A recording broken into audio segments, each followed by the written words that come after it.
Life can often feel like a relentless storm, waves of stress, uncertainty and chaos crashing against you from all directions.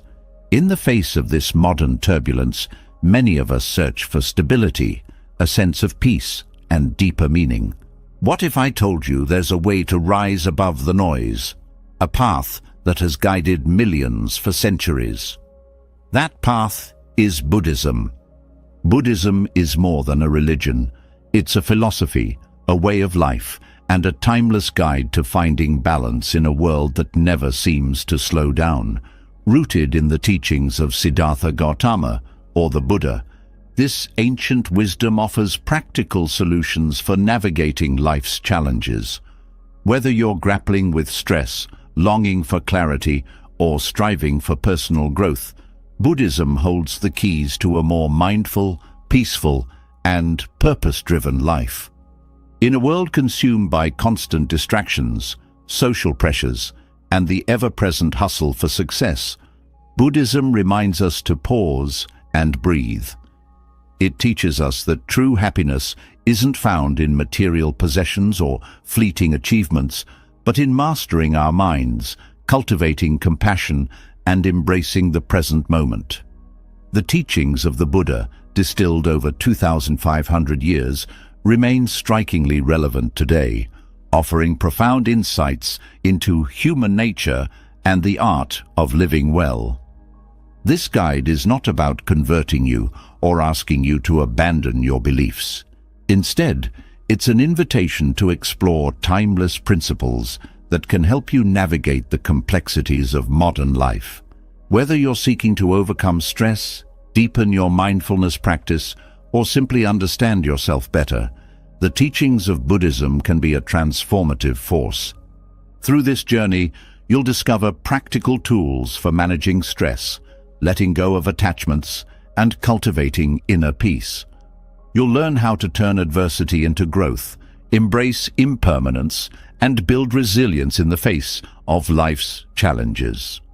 Most importantly, you'll begin to see that the path to fulfillment lies not in changing the world around you, but in transforming the world within you. This isn't just a guide, it's a roadmap for modern living rooted in ancient wisdom. So, take a deep breath, let go of the noise, and let's embark on this transformative journey together. Welcome to the ultimate 3-hour Buddhism guide for modern living. Your path to clarity, peace, and purpose starts here. Understanding the Buddha's path. In a time of great uncertainty and social unrest, more people are searching for clarity, balance, and a sense of purpose.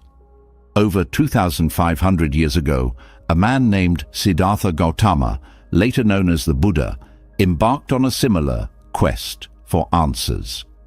His journey led to the creation of a philosophy that has transcended centuries, offering guidance and solace to millions.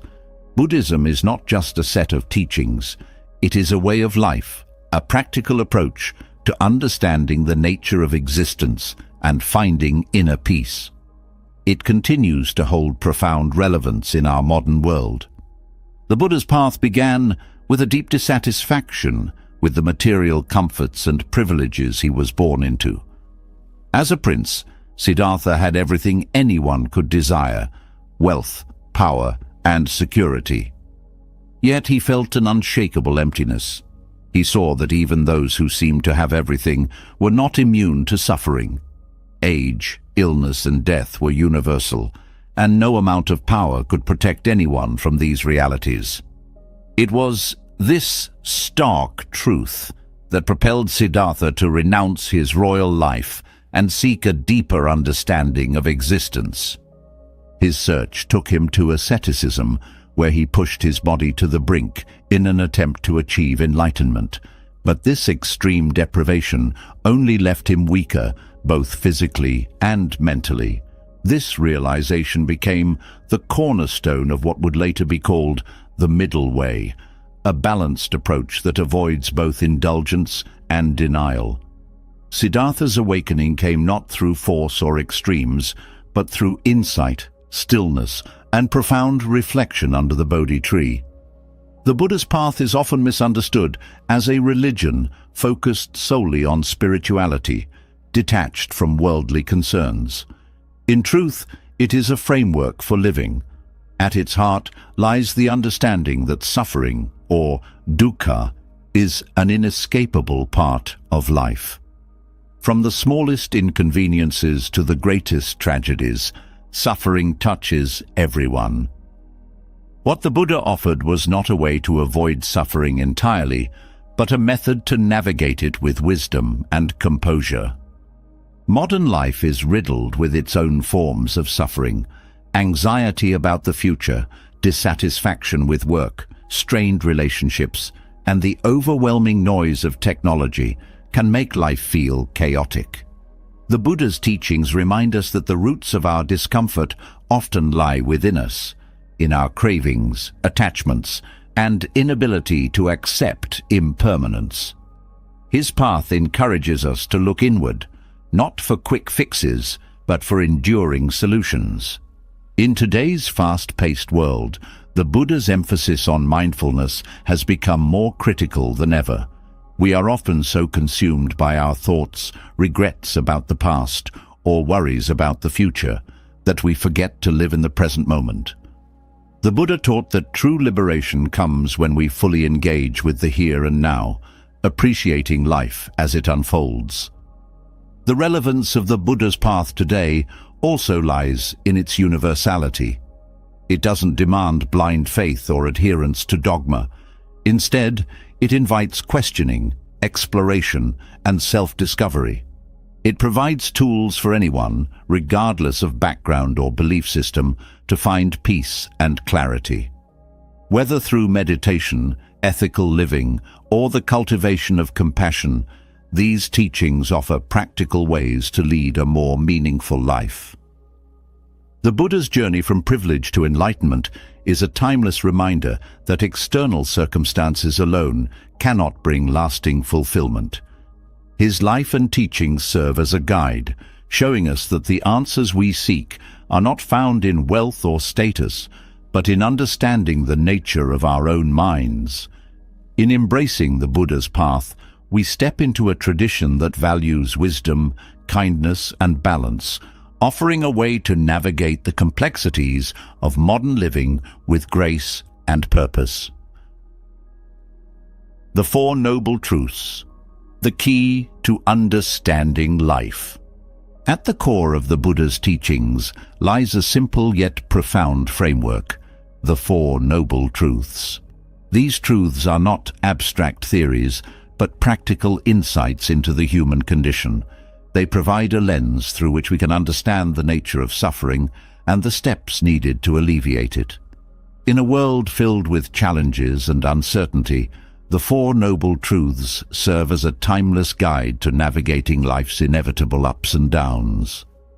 The first noble truth states, life is dukkha. This is often translated as, life is suffering, but dukkha encompasses more than pain or sadness. It refers to the dissatisfaction and unease that permeate existence, from the mundane frustrations of daily life to the profound grief of loss. Even moments of joy are tinged with dukkha because they are fleeting.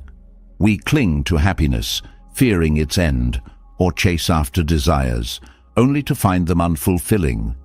This truth is not a pessimistic declaration, but an honest acknowledgement of life's inherent imperfections. The second noble truth identifies the cause of suffering, craving, or attachment. We suffer because we desire things to be different from how they are. We want pleasure without pain, success without failure, and permanence in a world that is ever-changing. This constant yearning creates a cycle of dissatisfaction, as no external achievement or possession can provide lasting contentment. The Buddha taught that recognizing this craving is the first step toward freedom. The third noble truth offers hope. The cessation of suffering is possible. By letting go of craving and attachment, we can break free from the cycle of dissatisfaction. This does not mean suppressing all desires, but learning to approach life with equanimity. It is the realization that true happiness comes not from external circumstances, but from a state of inner peace and acceptance. The fourth noble truth outlines the path to liberation, the Eightfold Path. This practical guide is divided into three areas: wisdom, ethical conduct, and mental discipline. It includes right understanding, right intention, right speech, right action, right livelihood, right effort, right mindfulness, and right concentration.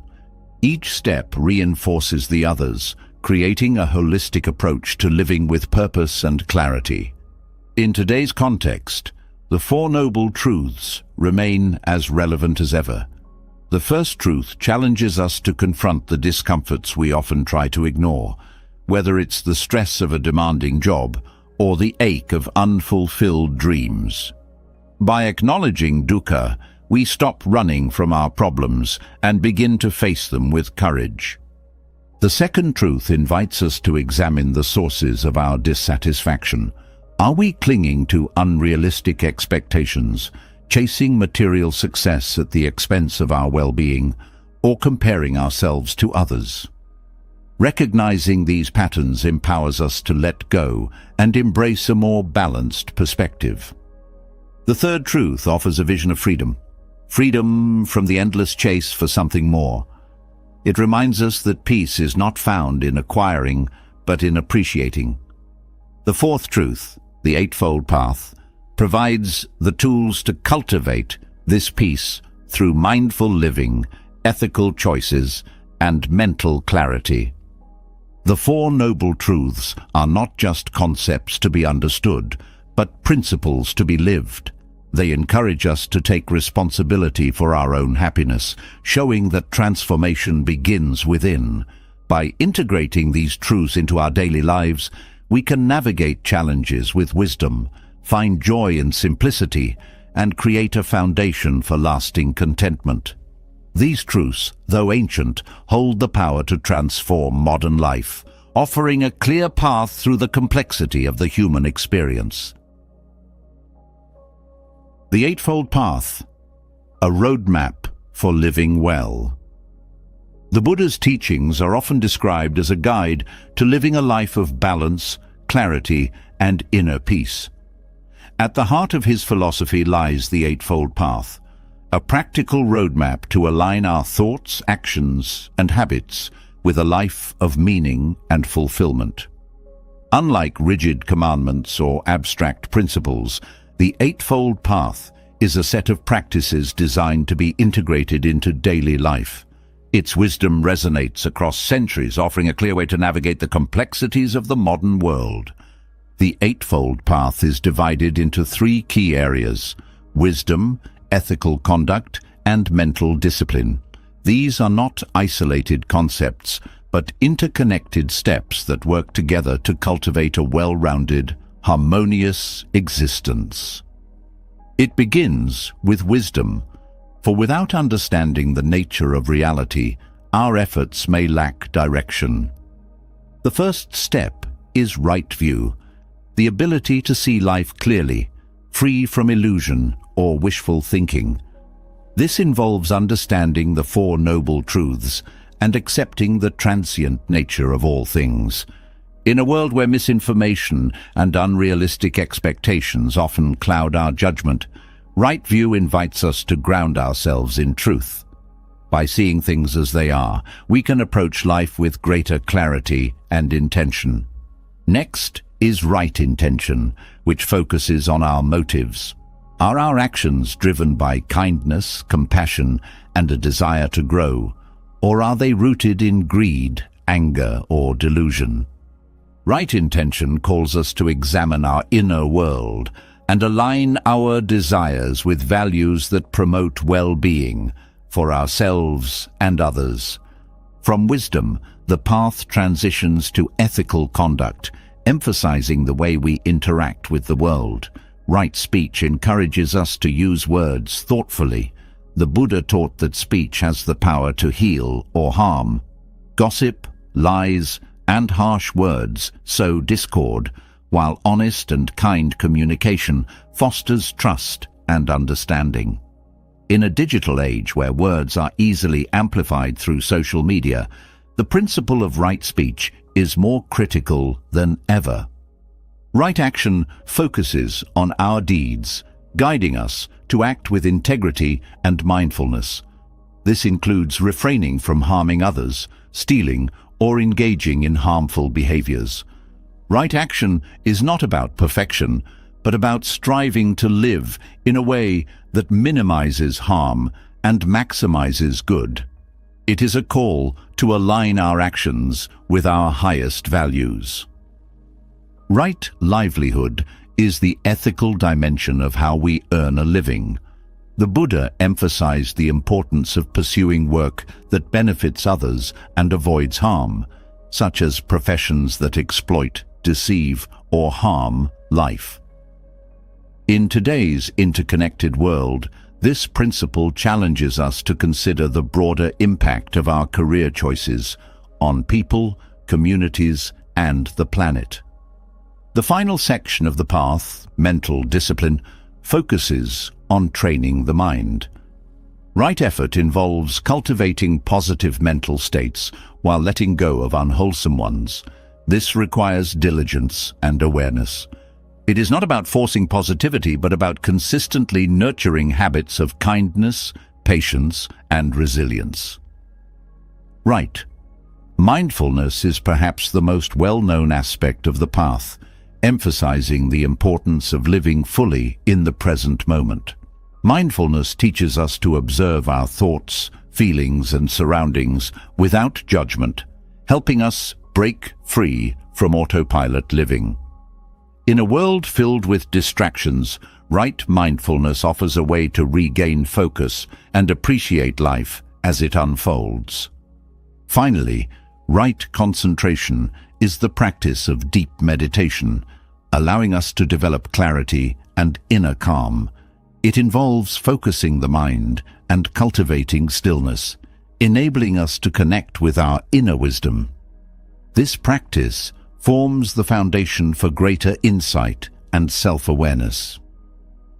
The Eightfold Path is not a checklist to be completed, but a lifelong practice to be refined. It offers tools for cultivating self-awareness, fostering compassion, and creating a meaningful life. Each step reinforces the others, creating a synergy that transforms our thoughts, actions, and habits. In modern life, where complexity and pressure often dominate, the Eightfold Path provides a framework for balance. It reminds us that a fulfilling life is not about perfection or accumulation, but about alignment, living in harmony with our values and the world around us. By embracing this path, we can navigate life's challenges with wisdom and equanimity, finding peace and purpose in the journey itself. Karma, the law of cause and effect. The principle of karma is one of Buddhism's most well-known teachings, yet it is often misunderstood. Popular culture tends to simplify karma as a system of reward and punishment, where good deeds lead to blessings and bad deeds bring misfortune. While this interpretation is not entirely wrong, it only scratches the surface. In Buddhism, karma is far more profound, a natural law of cause and effect that shapes our experiences and our character. Karma, derived from the Sanskrit word meaning action, refers to the consequences of our thoughts, words, and actions. Every choice we make plants a seed, which will eventually bear fruit. These seeds shape not only our external circumstances, but also the patterns of our mind. In this sense, karma is not a cosmic ledger managed by an external force, but a self-sustaining cycle we create through our intentions and actions. At its core, karma teaches us that we are the architects of our lives. While we cannot control everything that happens to us, we have immense influence over how we respond to life's events. Our reactions, in turn, generate further consequences, creating a ripple effect that extends beyond the immediate moment. To understand karma, consider the power of intention. A kind deed done with genuine compassion carries a different karmic weight than the same action performed out of obligation or for personal gain. Similarly, harmful actions driven by anger or greed leave deeper imprints than those done out of ignorance. In Buddhism, intention is the root of karma, shaping the ethical quality of our actions. In daily life, karma operates in subtle but pervasive ways. Imagine a person who consistently acts with kindness and generosity. Over time, they are likely to attract positive relationships, build trust, and cultivate inner peace. Conversely, someone who habitually lies or manipulates others may find themselves entangled in conflicts, mistrust, and dissatisfaction. These outcomes are not arbitrary, but the natural consequences of their actions and the mental habits they reinforce. Karma also highlights the interconnectedness of life. Our actions do not exist in isolation. They affect others and the world around us. A harsh word can spread negativity, just as a smile can brighten someone's day. Understanding this interconnectedness encourages us to act with mindfulness and compassion, knowing that our choices impact not only ourselves, but also the broader web of life. One of the most liberating aspects of karma is its emphasis on personal responsibility. It reminds us that we have the power to change our lives by changing our actions and intentions. Even if we have made mistakes, we can cultivate positive karma by choosing differently in the present. This is not about erasing past actions, but about planting new seeds for a more harmonious future. Karma also challenges us to confront our attachments and aversions. Much of our suffering arises from clinging to desires or resisting unpleasant experiences. These mental habits perpetuate cycles of dissatisfaction. By recognizing these patterns and acting with awareness, we can break free from the reactive loops that keep us stuck. In modern life, the principle of karma offers valuable insights. It encourages us to pause and reflect on the impact of our choices, fostering greater accountability and intentionality. It also provides a framework for resilience, reminding us that while we may not control every outcome, we can always control our response. Ultimately, karma is not about reward or punishment, but about growth and understanding. It teaches us that every action matters and that even small choices can have profound consequences. By cultivating positive intentions and mindful actions, we can shape a life of integrity, compassion, and purpose. Karma is a reminder that our past does not define us. Our present choices do. Through awareness and effort, we can create a path of greater harmony, both within ourselves and in the world around us. The Buddha's teachings invite us to explore the nature of existence, offering insights that challenge our ordinary perceptions of life.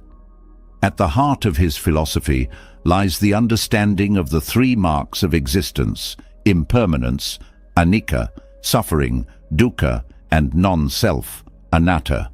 These truths provide a lens to view reality with clarity, helping us navigate life's challenges and build emotional resilience.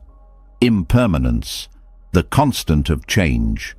Impermanence, or anicca, is a fundamental truth of existence. Everything in life, our experiences, possessions, relationships, and even our physical bodies, is subject to change. While this may seem unsettling at first, embracing impermanence can bring profound freedom and insight. Consider the seasons. The blossoms of spring give way to the heat of summer, the crisp air of autumn, and the chill of winter. Similarly, our emotions, successes, and struggles ebb and flow. This natural rhythm of change is neither good nor bad, it simply is. Resisting impermanence often leads to suffering, as we cling to the illusion that things can remain static. For instance, when we achieve a moment of happiness, we might try to hold on to it, fearing its loss. Yet, happiness, like all experiences, is fleeting. By accepting its transience, we can savor it fully without the burden of attachment. Similarly, during times of pain, the knowledge that this too shall pass offers solace. Impermanence reminds us that no state, positive or negative, is permanent, encouraging us to approach life with greater equanimity. In practical terms, recognizing impermanence helps us appreciate the present moment. Instead of fixating on what we lack or fear losing, we can embrace the beauty of what is here, right now. This perspective transforms our relationship with life, cultivating gratitude and a deeper connection to reality. Suffering, the nature of dissatisfaction. The concept of dukkha, often translated as suffering or dissatisfaction, reflects the inherent challenges of existence. Suffering is not limited to dramatic pain or loss. It encompasses the subtle undercurrent of dissatisfaction that arises even in ordinary moments. The Buddha identified 3 types of suffering: the suffering of pain, the suffering of change, and the suffering of conditioned existence. The suffering of pain is straightforward, physical or emotional discomfort. The suffering of change arises when we struggle to accept life's transitions, such as aging, losing loved ones, or facing unexpected challenges. Finally, the suffering of conditioned existence points to the deeper existential reality that life, as we typically experience it, is fraught with limitations and impermanence. Understanding dukkha does not mean adopting a pessimistic view of life. Instead, it is an invitation to see things as they truly are. When we recognize the inevitability of dissatisfaction, we can stop chasing after fleeting pleasures or avoiding discomfort at all costs. Instead, we can cultivate a balanced perspective, finding meaning and purpose even amidst life's challenges. For example, many of us pursue goals, career success, relationships, material wealth, believing they will bring lasting happiness. While these achievements can bring joy, they are also impermanent. By understanding dukkha, we learn not to anchor our well-being solely in external circumstances. This shift allows us to approach life with greater resilience, finding contentment in the midst of life's ups and downs. Non-self, the illusion of a fixed identity. Perhaps the most transformative of the 3 marks of existence is anatta, or non-self. The Buddha taught that what we perceive as the self is not a fixed, unchanging entity, but a collection of ever-changing experiences, thoughts, and sensations. This teaching directly challenges our deeply ingrained belief in a permanent I, or me. To understand anatta, consider the metaphor of a river. A river appears constant, yet it is never the same from one moment to the next. The water flows, the banks erode, and the ecosystem shifts. Similarly, we are a dynamic flow of body, mind, and emotions, continuously influenced by our environment, experiences, and choices. The illusion of a fixed self often leads to suffering. We cling to identities, roles, and expectations, fearing change or loss. For instance, if we define ourselves by our job title or social status, losing these can feel like a personal failure. By recognizing the fluid nature of the self, we can let go of rigid attachments and approach life with greater flexibility and openness. This doesn't mean denying our individuality or experiences. Rather, it is about understanding that our sense of self is shaped by conditions and is constantly evolving. This insight fosters compassion for ourselves and others by highlighting our shared humanity and interconnectedness. Applying the 3 marks of existence to daily life. The 3 marks of existence are not abstract concepts to be pondered in isolation. They are practical tools for transforming the way we live. When faced with change, remembering impermanence can help us embrace the flow of life rather than resist it. When dissatisfaction arises, acknowledging dukkha can guide us toward deeper understanding and acceptance. And when we feel trapped by our identity or circumstances, the insight of non-self can offer liberation. Consider moments of conflict or stress. Perhaps a disagreement with a loved one leaves you feeling misunderstood or upset. By reflecting on impermanence, you recognize that this moment of tension is temporary. By acknowledging dukkha, you see that the discomfort is a natural part of relationships and does not define their entirety. And by understanding anatta, you realize that neither you nor the other person is fixed in this state of frustration. Growth and reconciliation are possible. These teachings also encourage mindfulness. By observing our thoughts, feelings, and reactions, we can begin to see how the 3 marks of existence play out in real time. This awareness allows us to respond to life's challenges with wisdom and grace rather than reactivity. Building clarity and emotional resilience. The 3 marks of existence offer profound clarity. They strip away illusions and invite us to see life as it truly is. This clarity, in turn, fosters emotional resilience. When we stop resisting impermanence, suffering, and change, we free ourselves from much of the anguish that arises from clinging to unrealistic expectations. Instead of fearing the uncertainties of life, we can meet them with curiosity and courage. Instead of clinging to transient pleasures, we can cultivate deeper sources of joy, compassion, wisdom, and connection.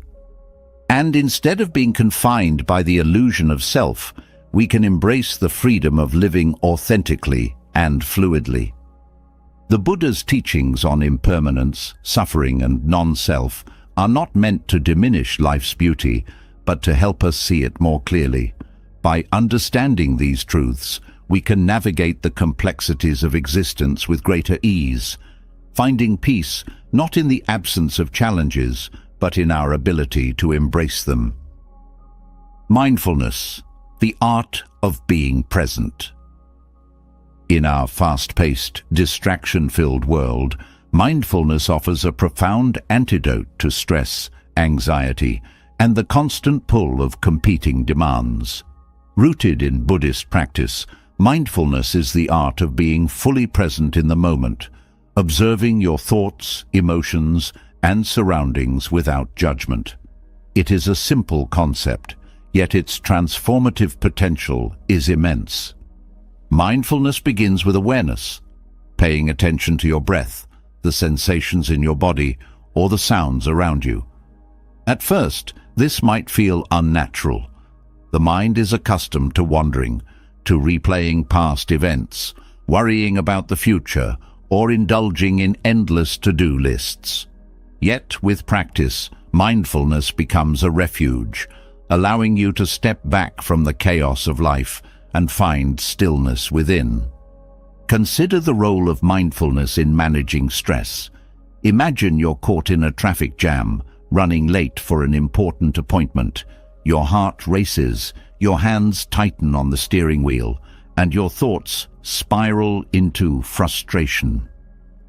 In such moments, mindfulness invites you to pause and observe. Notice your breath, perhaps shallow and fast. Feel the tension in your body and acknowledge your racing thoughts without trying to change them. This act of awareness creates space between the stressor and your reaction. Instead of being swept away by anger or panic, you can choose to respond calmly, recognizing that the situation is beyond your control. Mindfulness also transforms our relationship with anxiety. Often, anxiety stems from fear of the unknown or a fixation on worst-case scenarios. By anchoring yourself in the present moment, mindfulness interrupts this cycle. For instance, during a bout of anxiety, focusing on the rhythm of your breath or the feel of your feet on the ground can bring you back to now, where many of your fears lose their power. Over time, mindfulness builds resilience, helping you face uncertainties with greater equanimity. Distractions, too, lose their grip in the presence of mindfulness. In an era of constant notifications and endless scrolling, our attention is a precious commodity. Mindfulness trains you to notice when your focus drifts and gently redirect it. This skill enhances productivity and enriches your relationships by fostering deeper engagement and connection. Practicing mindfulness doesn't require hours of meditation or a secluded retreat. It begins with small moments of awareness woven into daily life. Washing dishes, walking, or even drinking a cup of tea can become opportunities to practice. Pay attention to the warmth of the water, the sensation of your feet on the ground, or the aroma of the tea. Each mindful moment brings you closer to the peace and clarity that mindfulness offers. The beauty of mindfulness lies in its accessibility. It is always available, waiting for you to return to the present moment. By cultivating mindfulness, you create a foundation for a calmer, more intentional life. You learn to navigate stress and anxiety with grace, break free from the grip of distractions, and fully experience the richness of each moment. This simple practice becomes a powerful tool for transformation, offering a path to inner peace amidst life's inevitable turbulence. Letting go of attachments. The Buddhist teaching of letting go lies at the heart of the path to freedom and inner peace. Attachments to material possessions, relationships, ideas, and even our identities are often the source of our greatest suffering. By releasing these attachments, we can cultivate a sense of liberation and live with greater ease and clarity. Attachments arise when we cling to the illusion that something external can bring us lasting happiness. We grasp at possessions, believing they define our worth. We hold tightly to relationships, fearing loss or change. We identify with our roles, achievements, or opinions, constructing fragile identities that crumble under pressure. This clinging creates a cycle of desire and dissatisfaction, as no external object or condition can fulfill the deeper longing for peace. Letting go does not mean rejecting the world or abandoning all desires. Instead, it involves a shift in perspective. It is about recognizing the impermanence of all things and loosening the grip of attachment that leads to suffering. For example, owning a car or a home can bring joy and convenience, but when we base our identity or happiness on these possessions, we set ourselves up for pain when they are lost or change. Releasing attachment begins with awareness. Pay attention to the areas of your life where clinging manifests. Do you feel anxious when your phone is out of reach? Do you find yourself preoccupied with what others think of you? These moments of awareness provide an opportunity to explore the roots of attachment and the emotions they evoke. A key practice in letting go is cultivating non-attachment, which does not mean indifference, but rather a balanced relationship with the things we value. For instance, in relationships, non-attachment allows us to love deeply without fear of loss. It recognizes that love flourishes when it is free, unburdened by control or possessiveness. Similarly, with material possessions, non-attachment enables us to appreciate what we have without being enslaved by the need for more. Consider the benefits of letting go in daily life. Imagine you're at work and receive criticism from a colleague. If you're attached to being seen as competent or infallible, the criticism may sting deeply, leading to defensiveness or self-doubt. However, by practicing non-attachment, you can view the feedback objectively, separating your worth from the opinion of others. This approach fosters growth and reduces unnecessary emotional turmoil. Letting go also applies to the expectations we place on ourselves and others. Life rarely unfolds according to plan, and rigid expectations can lead to frustration and disappointment. By embracing the flow of life and releasing the need for control, we open ourselves to new possibilities and find joy in the unexpected. The practice of letting go is not without its challenges. It requires patience and self-compassion, as attachments often run deep. Meditation and mindfulness can support this journey, providing a space to observe and release clinging thoughts and emotions. Reflecting on impermanence, a core Buddhist principle, further reinforces the wisdom of letting go. When we recognize that nothing is permanent, we can appreciate the present moment without grasping for permanence. Ultimately, letting go is a practice of freedom. It liberates us from the chains of desire and fear, allowing us to experience life with greater lightness and authenticity. By releasing attachments, we align ourselves with the natural rhythm of existence, finding peace in the midst of change. In letting go, we discover that what truly matters is not what we hold on to, but the openness and presence we bring to each moment. Taming the monkey mind.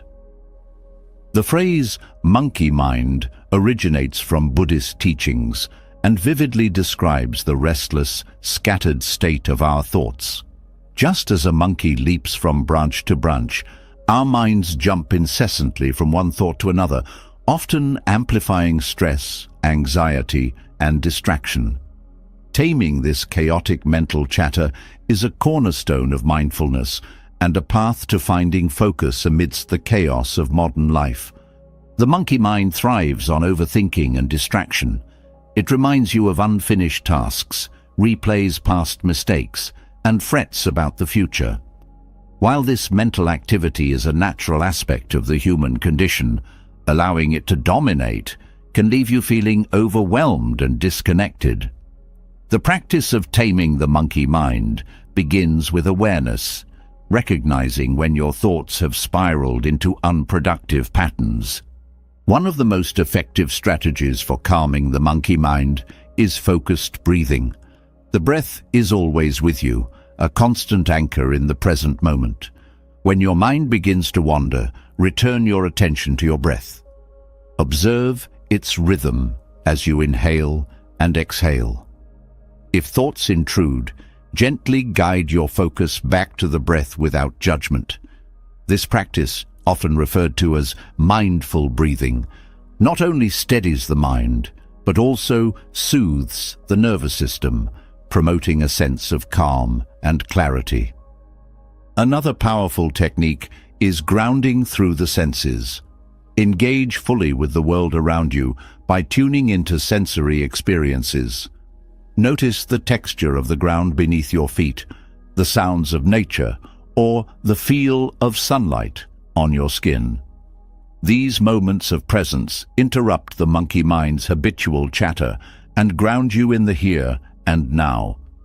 Meditation is a transformative tool for taming the monkey mind. While the idea of sitting quietly might seem daunting to a restless mind, meditation offers a safe space to observe your thoughts without judgment. Begin with short sessions, 5 to 10 minutes of simply sitting and noticing your thoughts. Over time, you'll notice that the monkey mind begins to settle as you strengthen your ability to focus and detach from its constant noise. Journaling can also help quiet the monkey mind. Writing down your thoughts and worries provides an outlet for mental clutter. By putting words to your feelings, you can gain perspective, identify patterns, and release pent-up emotions. The process of journaling often reveals that many concerns of the monkey mind are not as urgent or insurmountable as they seem.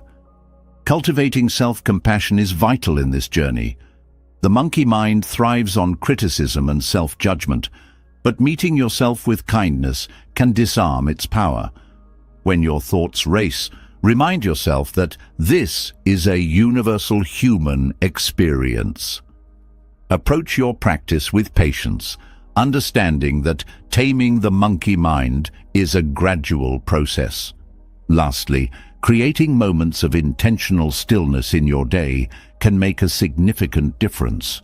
Set aside time for quiet reflection, whether through meditation, prayer, or simply sitting with a cup of tea. These moments of stillness allow you to reconnect with yourself, break the cycle of mental busyness, and nurture a sense of inner peace. By calming the monkey mind, you regain control over your mental landscape, allowing space for clarity, focus, and joy. This practice doesn't eliminate thoughts, but changes your relationship with them.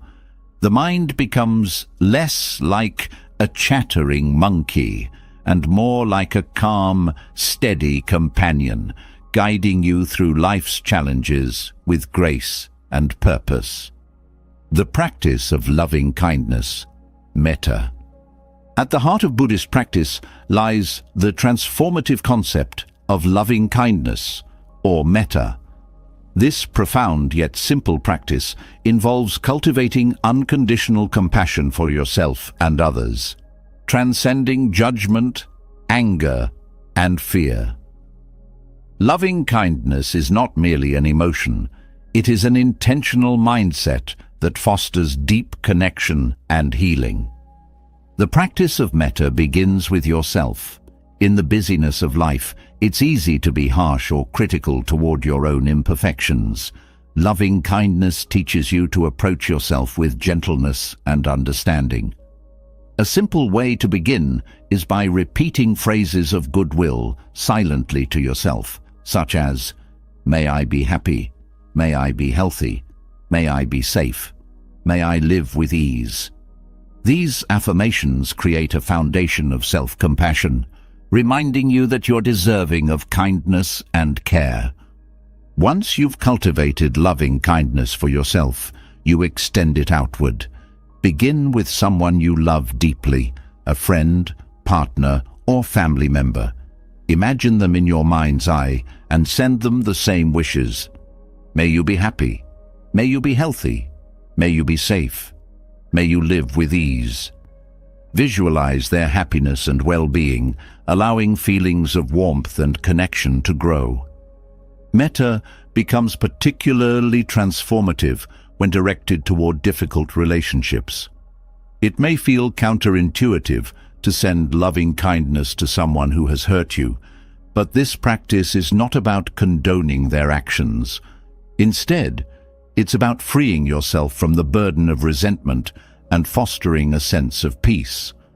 By wishing others well, even those who challenge you, you break the cycle of anger and open the door to forgiveness and understanding. The ripple effects of loving kindness extend beyond individual relationships. When practiced consistently, metta cultivates a mindset of compassion that influences how you interact with the world. Acts of kindness, no matter how small, become second nature. You find yourself more patient with strangers, more empathetic toward others' struggles, and more willing to contribute to a kinder, more connected world. Metta also has profound benefits for mental and emotional well-being. Studies have shown that practicing loving kindness reduces stress, increases resilience, and fosters a sense of interconnectedness. By shifting your focus from fear or judgment to compassion, you create a space for joy and gratitude to flourish.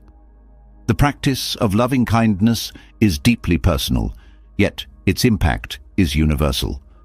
Whether through meditation, intentional affirmations, or acts of generosity, metta invites you to see the humanity in everyone you encounter. In a world often divided by differences, loving kindness bridges the gap, reminding us of our shared vulnerability and inherent worth. By embracing metta, you plant the seeds of compassion that can transform not only your inner world, but also the lives of those around you. It is a practice of radical love, one that challenges you to open your heart, let go of fear, and embrace the boundless potential for connection and kindness in every moment. Overcoming cravings and aversions. At the core of Buddhist teachings lies the understanding that much of human suffering stems from our attachments, both to the things we desire and to the things we seek to avoid. These cravings and aversions act as powerful forces that pull us out of balance, chaining us to an endless cycle of dissatisfaction. By learning to navigate life without being ruled by these impulses, we can unlock emotional freedom and cultivate a deep sense of inner peace. Cravings are the relentless desires that drive us to pursue pleasure, success, material possessions, or validation. While not all desires are harmful, cravings often become problematic when they dominate our thoughts and actions, leading to obsession or frustration when they remain unfulfilled. On the other hand, aversions represent the instinctive urge to avoid pain, discomfort, or unpleasant situations. These fears and resistances can keep us trapped in avoidance behaviors, limiting our growth and resilience. The first step to overcoming cravings and aversions is awareness. Often, we are so entrenched in these patterns that we fail to recognize how they dictate our actions. Through mindfulness, we can observe the arising of desires and fears in real time, acknowledging their presence without immediately reacting. For example, when you feel the urge to check your phone repeatedly, pause and ask yourself, what am I seeking? Validation, entertainment, connection. Similarly, when faced with a difficult conversation you wish to avoid, reflect on what you're resisting, perhaps discomfort, vulnerability, or confrontation. Once you've cultivated awareness, the next step is to explore the impermanent nature of cravings and aversions. Buddhism teaches that all experiences, emotions, and sensations are fleeting. A craving that feels overwhelming in the moment will pass if you don't act on it. The same is true for aversions. What you fear or wish to avoid often loses its intensity when faced with patience and openness. By sitting with these feelings, instead of impulsively indulging or fleeing from them, you begin to loosen their grip. One effective method for working with cravings is substituting short-term gratification with long-term fulfillment. Consider a craving for junk food when you're stressed. While indulging might provide immediate comfort, it often leaves you feeling worse in the long run. Instead, identify a healthier way to address the underlying need, perhaps taking a walk, talking to a friend, or meditating. Over time, this practice strengthens your ability to prioritize your well-being over fleeting pleasures. Aversions, on the other hand, often require courage and compassion. Facing what you fear with curiosity rather than resistance can be transformative. Imagine you're afraid of public speaking. Instead of avoiding opportunities to speak, try breaking the experience into smaller, manageable steps. Practice speaking to a trusted friend or in a low-stakes environment. Each small success builds confidence and diminishes the hold of your aversion. Buddhist meditation practices offer powerful tools for overcoming cravings and aversions. Vipassana, or insight meditation, involves observing your thoughts and sensations without judgment, allowing you to see the transient nature of your desires and fears. When a craving or aversion arises during meditation, instead of suppressing it, focus on how it feels in your body. Where is it located? Does it feel tight, heavy, or restless? By investigating it with curiosity, you often find that the sensation dissipates on its own. The concept of equanimity, a balanced, composed state of mind, is central to overcoming cravings and aversions. Equanimity involves accepting life's highs and lows with the same calm and centered mindset, recognizing that both are part of the human experience. By developing equanimity, you cultivate the ability to respond to cravings and aversions with wisdom rather than reactivity. Instead of being swept away by desire or fear, you can approach life's challenges and pleasures with clarity and grace. Finally, cultivating gratitude can help counteract cravings and aversions. By focusing on what you already have, you shift your attention away from what you think you lack or wish to avoid. Regularly reflecting on the abundance in your life fosters contentment and diminishes the intensity of your desires and fears. Overcoming cravings and aversions is not about suppressing or denying your emotions, but learning to navigate them with mindfulness and balance. Each moment of awareness is a step toward emotional freedom, freeing you from the relentless push and pull of wants and fears. As you practice this skill, you'll find yourself increasingly capable of facing life's uncertainties with poise, unlocking a profound sense of peace and fulfillment. Mindful eating and healthy living. In a world of fast food, endless diets and hurried meals, the act of eating has become disconnected from its purpose, to nourish the body and mind. Mindful eating offers a transformative approach to our relationship with food, bringing intention, awareness, and gratitude to every bite. Rooted in Buddhist principles of mindfulness, this practice encourages us to be present with our meals, fostering not only physical health, but also emotional and spiritual well-being. Mindful eating begins with slowing down. In today's fast-paced world, meals are often rushed, consumed in front of screens, or eaten on the go. This lack of attention can lead to overeating, poor digestion, and an emotional disconnect from the act of nourishing ourselves. Mindfulness invites us to pause, take a deep breath, and engage fully with our food. By eating slowly, you create space to savor each bite, notice textures and flavors, and allow your body to register fullness before overeating. At the heart of mindful eating is paying attention to hunger and satiety cues. Often, we eat out of habit, boredom, or emotion, rather than true physical hunger. Before reaching for food, ask yourself, am I truly hungry, or am I eating to soothe stress, anxiety, or sadness? This simple question can help you distinguish between physical and emotional hunger, leading to healthier choices. Practicing gratitude is another cornerstone of mindful eating. In Buddhist tradition, food is viewed as a gift, not a given. Before your meal, take a moment to reflect on the effort and energy that went into producing it. Think about the farmers, transporters, and cooks involved in bringing it to your plate.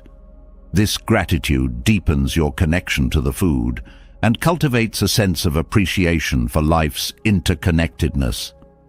Mindfulness also encourages you to notice how certain foods affect your body and mind. Pay attention to how you feel after eating, a sense of energy and vitality, or sluggishness and discomfort. This awareness helps you make choices that align with your health and well-being. Over time, you may naturally gravitate toward whole, unprocessed foods that support both your physical and mental state. Healthy living extends beyond food to encompass your entire lifestyle. Movement, rest, and mental clarity all play a role in fostering a balanced life. Incorporating mindfulness into your daily routine can enhance these areas. For example, practicing yoga or Tai Chi can combine physical exercise with meditative focus, promoting both strength and inner peace. Similarly, mindful breathing or short meditative pauses throughout the day can help you recharge and stay present. Mindful eating is not about rigid rules or perfection.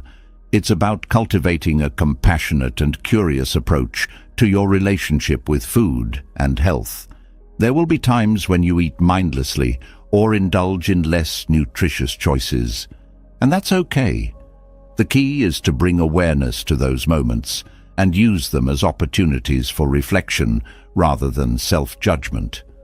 Ultimately, mindful eating and healthy living are practices of self-care and respect.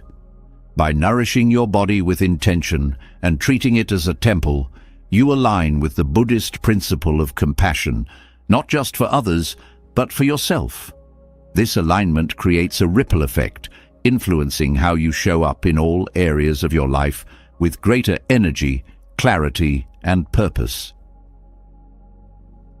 Work as a spiritual practice. For many, work is a source of stress, obligation, or monotony. Yet, Buddhism offers a radical perspective. Work, when approached mindfully, can become a path to spiritual growth and fulfillment. By infusing mindfulness and purpose into your daily tasks, you can transform your career into a practice of presence, gratitude, and inner development. The first step in viewing work as a spiritual practice is to recognize its deeper purpose. While earning a living is necessary, work also provides an opportunity to contribute to the well-being of others and the world. Whether you're crafting a product, providing a service, or collaborating with a team, your efforts have an impact. Reflecting on this interconnectedness can infuse even the most routine tasks with a sense of meaning and value. Mindfulness at work begins with being fully present in your tasks. Instead of rushing through your to-do list or multitasking, focus on one activity at a time. For example, if you're writing an email, give it your undivided attention. Notice the rhythm of your typing, the clarity of your words, and the intention behind your message. This practice not only improves the quality of your work, but also reduces stress and cultivates a sense of flow. Equally important is how you approach challenges at work. In Buddhist teachings, obstacles are seen as opportunities for growth. When faced with a difficult co-worker, tight deadline, or unexpected setback, pause and reflect. What can this situation teach me about patience, resilience, or creativity? By reframing challenges as lessons, you shift from a mindset of resistance to one of openness and learning. Compassion is another key element of integrating spirituality into work. Treating colleagues, clients, and even yourself with kindness fosters a positive and harmonious environment. Simple acts like listening attentively, offering encouragement, or expressing gratitude can transform workplace interactions into opportunities for connection and understanding. Balance is essential to making work a sustainable spiritual practice. Buddhism emphasizes the middle way, a path of moderation that avoids extremes. This principle applies to your career as well. Overworking leads to burnout, while underengagement breeds dissatisfaction. Strive to maintain a balance between effort and rest, productivity and mindfulness. Set boundaries to protect your well-being and take time to recharge through activities that nourish your mind and body. Meditation can be a powerful tool for bringing mindfulness into your workday. Start your morning with a brief meditation to set an intention for the day, or take a few minutes during lunch to center yourself. These moments of stillness create a mental reset, helping you approach your tasks with clarity and calmness. Viewing work as a spiritual practice doesn't mean you need to love every aspect of your job or avoid ambition. It means bringing intention, awareness, and compassion to whatever you do. Over time, this approach can transform your relationship with work, making it not just a means of survival, but a source of personal growth and fulfillment. By aligning your career with mindfulness and purpose, you create a ripple effect that extends beyond the workplace. The skills you cultivate, focus, patience, empathy, enrich every aspect of your life, fostering a deeper sense of connection to yourself and the world around you. In this way, work becomes more than a job. It becomes a meaningful part of your spiritual journey.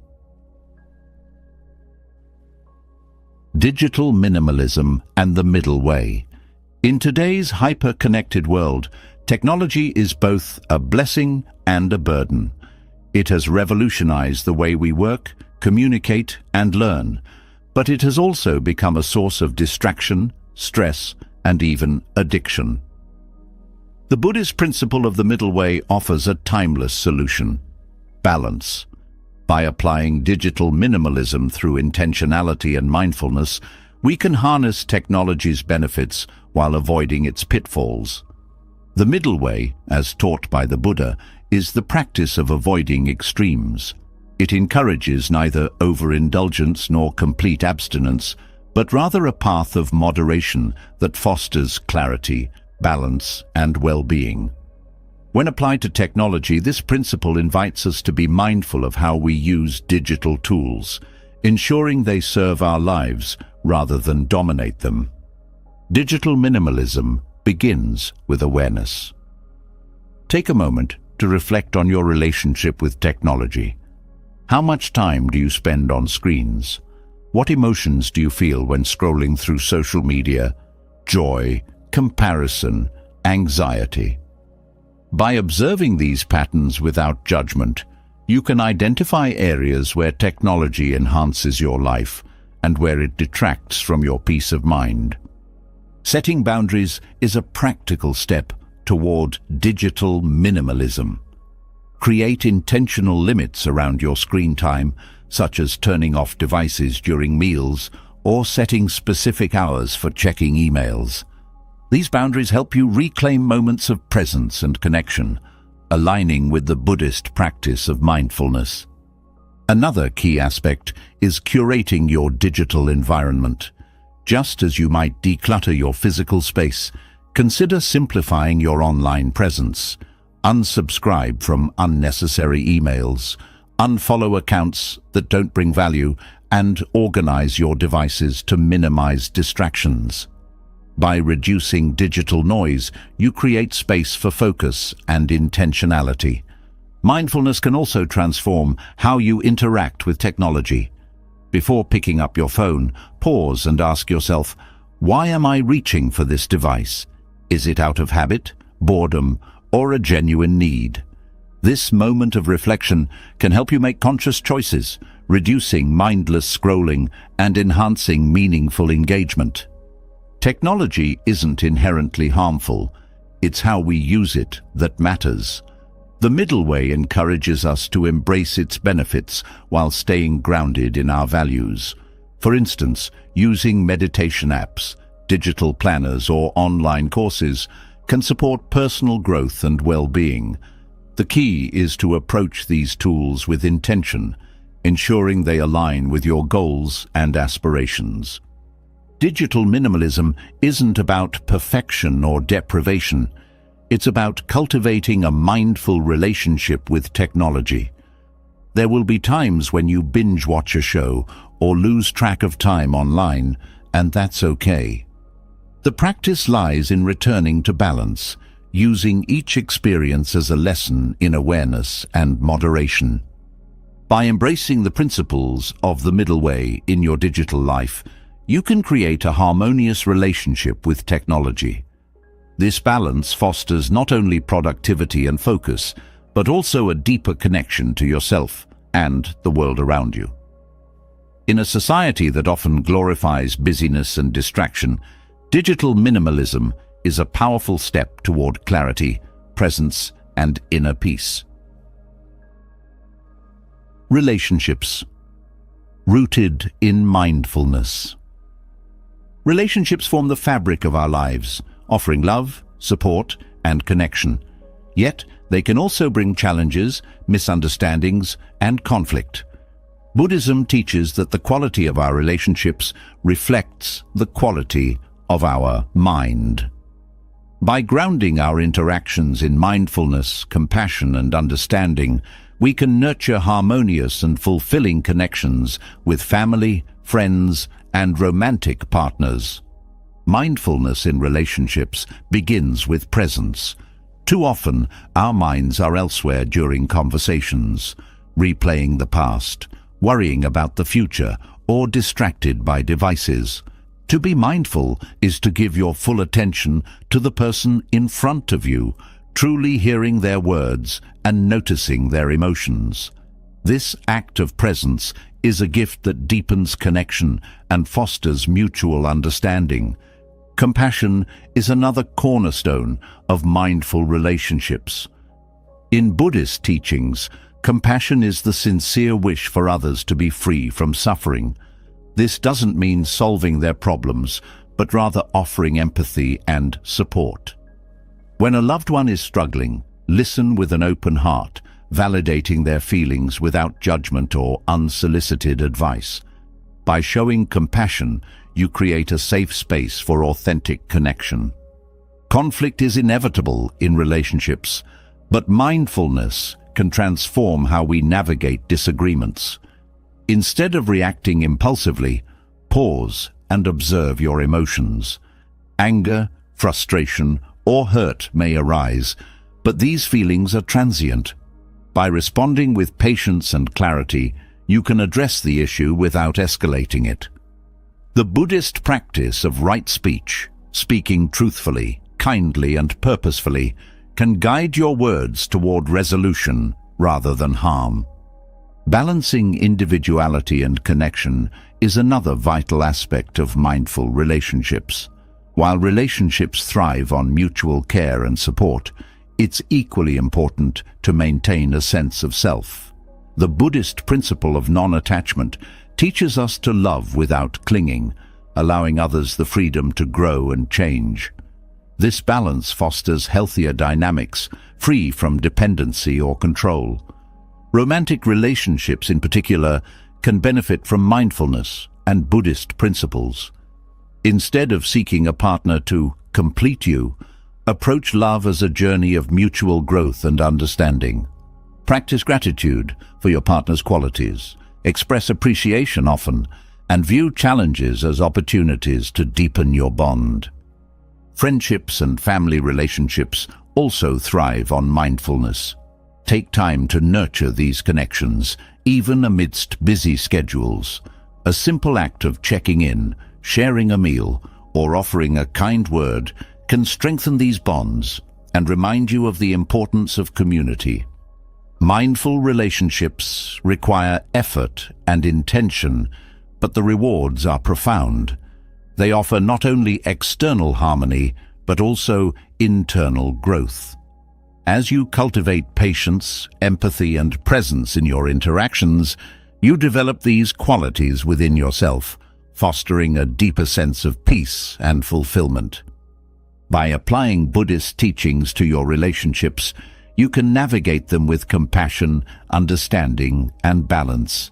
Whether it's a difficult conversation, a joyful celebration, or a quiet moment of connection, mindfulness transforms each interaction into an opportunity for growth and love. In doing so, you build relationships that not only enrich your life, but also contribute to a kinder and more harmonious world. In a world that constantly urges us to accumulate more possessions, more achievements, more status, the Buddhist principle of simplicity offers a refreshing and transformative alternative. Embracing simplicity is not about deprivation, it's about creating space for what truly matters. By letting go of excess and focusing on essentials, we can uncover a deeper sense of fulfillment and joy. Buddhism teaches that attachment is one of the root causes of suffering, our tendency to cling to material possessions, relationships, or even ideas often leads to stress, disappointment, and a perpetual sense of inadequacy. Simplicity, on the other hand, invites us to examine these attachments and release what no longer serves us. This doesn't mean rejecting the material world, but approaching it with mindfulness and intentionality. Imagine your life as a garden. When it becomes overgrown with weeds and unnecessary plants, the beauty and health of the garden are diminished.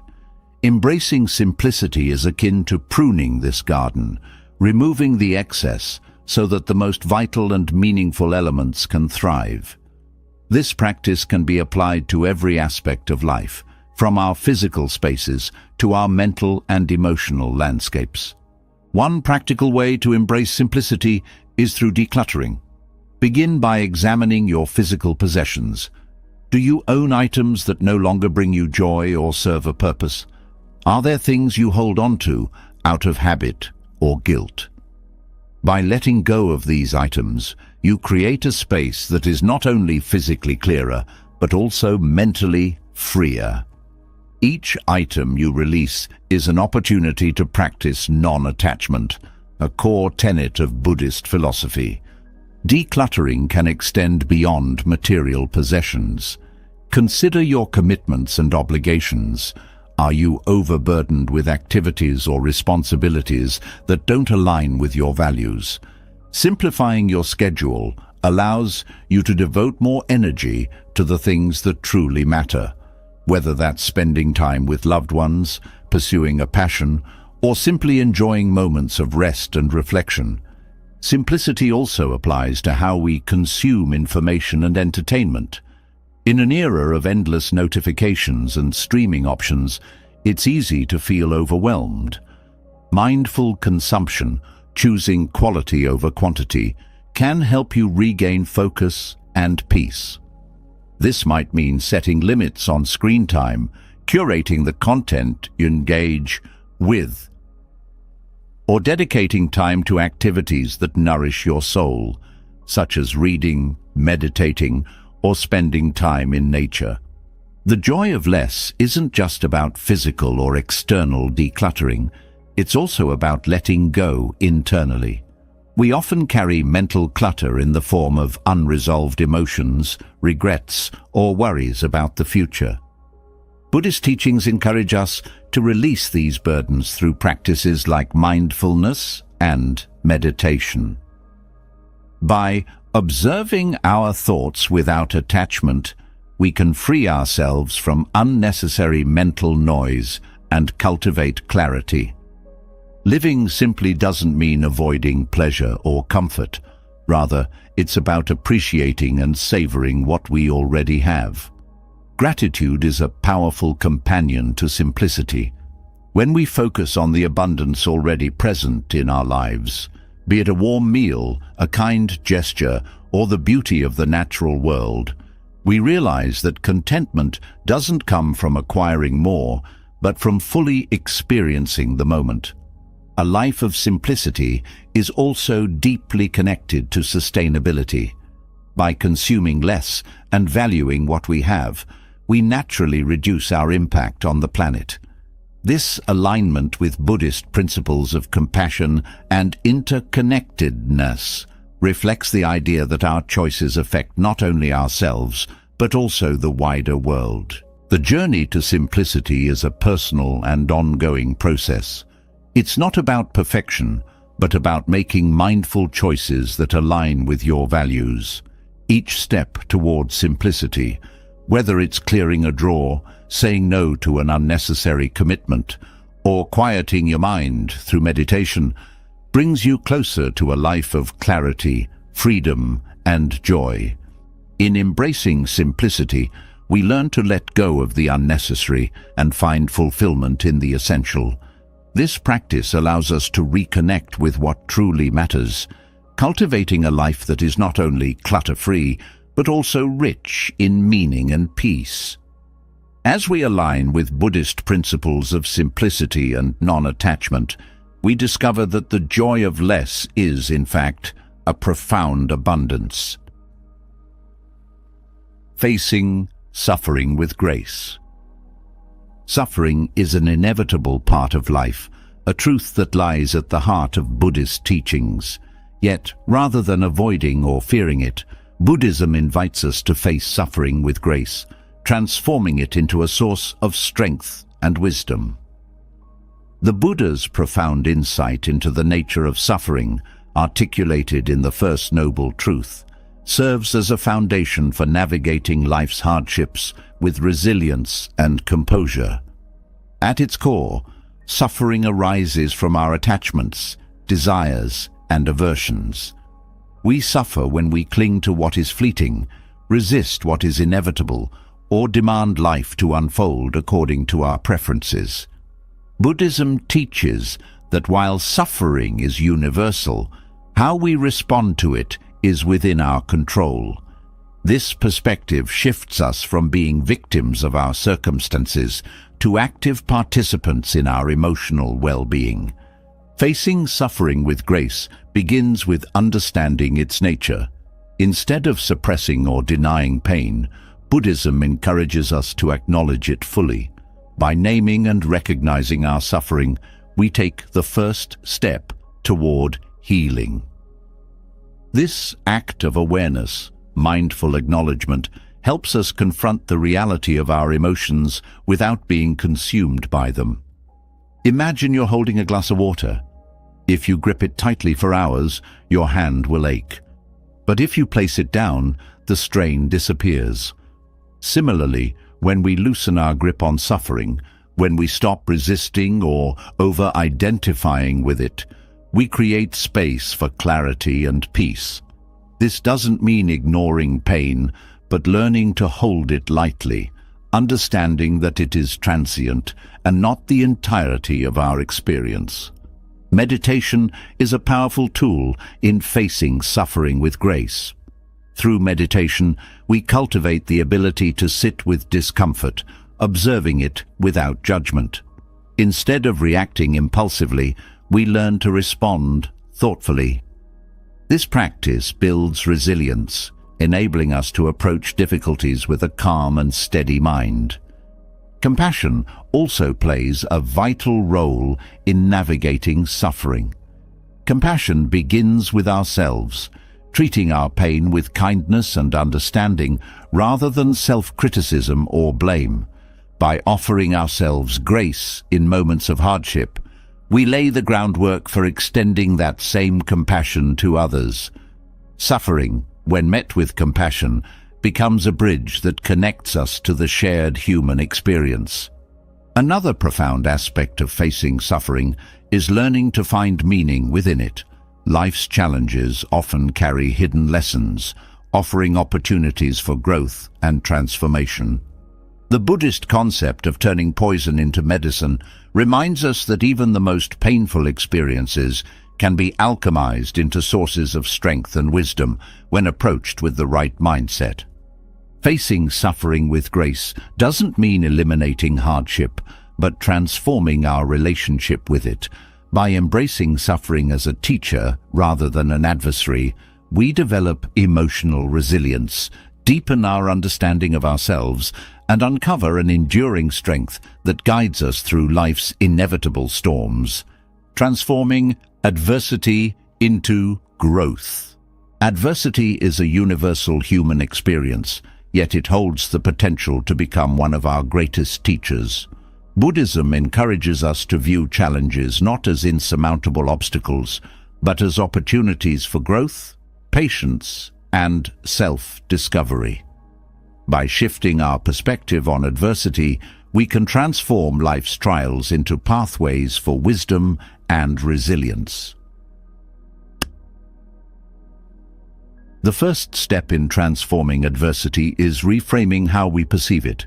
Challenges often feel overwhelming because we resist them, wishing for a reality free from discomfort or hardship. However, Buddhism teaches that suffering is not a punishment, but a natural part of existence. By accepting this truth, we open ourselves to the possibility of growth that lies within every struggle. Consider the metaphor of a lotus flower, a symbol often associated with Buddhism. The lotus blooms in muddy waters, its beauty emerging from the muck and darkness. Similarly, our most profound transformations often arise from our greatest difficulties. Challenges force us to confront our limitations, question our assumptions, and develop the strength and wisdom needed to move forward. Mindfulness is a key practice in navigating adversity.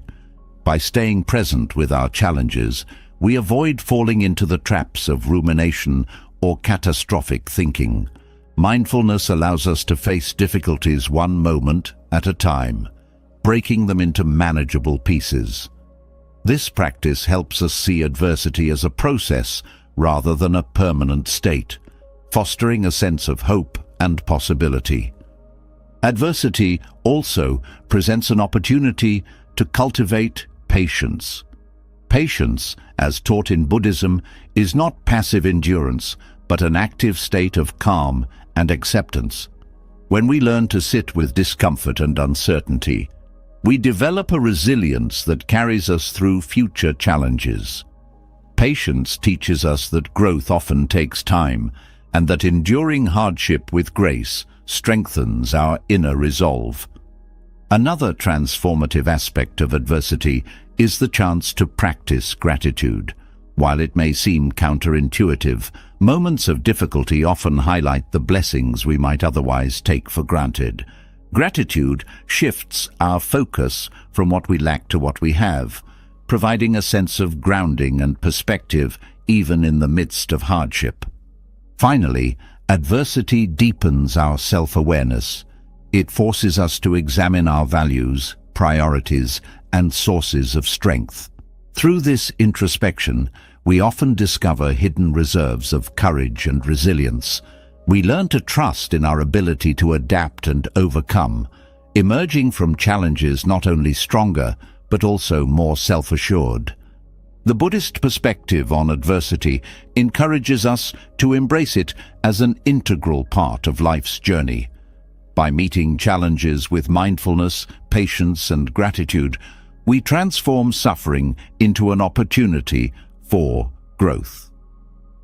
In doing so, we cultivate an unshakable strength and wisdom that enables us to face life's uncertainties with grace and clarity. The power of patience. Patience is often described as a virtue, but in Buddhism it is much more than a passive state of waiting. It is an active practice, a skill that allows us to navigate life's frustrations with calm and clarity. Patience is one of the foundational perfections, paramitas, in Buddhist teachings, vital for cultivating inner peace and fostering harmonious relationships. At its core, patience is about accepting the present moment as it is, without resistance or resentment. It is not about suppressing frustration or tolerating injustice blindly, but about responding to life's challenges with wisdom and composure. This nuanced approach to patience transforms it into a powerful tool for personal growth and emotional resilience. Modern life is rife with opportunities to practice patience. Traffic jams, long queues, difficult conversations. Each of these moments can either become a source of frustration or a chance to develop greater self-mastery. The choice lies in our response. When we allow impatience to dictate our actions, we often act impulsively, say things we regret, or cause unnecessary stress. But when we approach these situations with patience, we create space for thoughtful and constructive responses. Imagine you are stuck in traffic. Your first instinct might be to honk the horn, check your phone, or complain about the delay. These reactions, while understandable, only escalate your stress. Instead, you could take a deep breath, accept the situation, and focus on something within your control, perhaps listening to calming music or using the time to reflect. This shift in perspective transforms a frustrating experience into an opportunity for mindfulness and peace. Patience also plays a critical role in our relationships.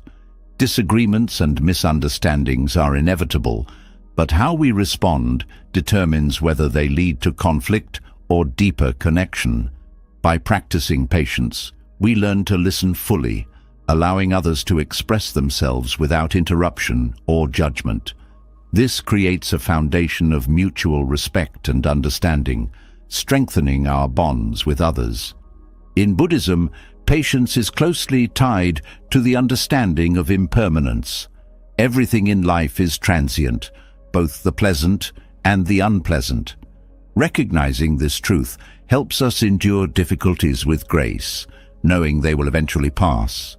It also allows us to savor the present moment, appreciating its beauty without clinging or aversion. Meditation is a powerful practice for cultivating patience. When we sit in meditation, we often encounter restlessness or discomfort.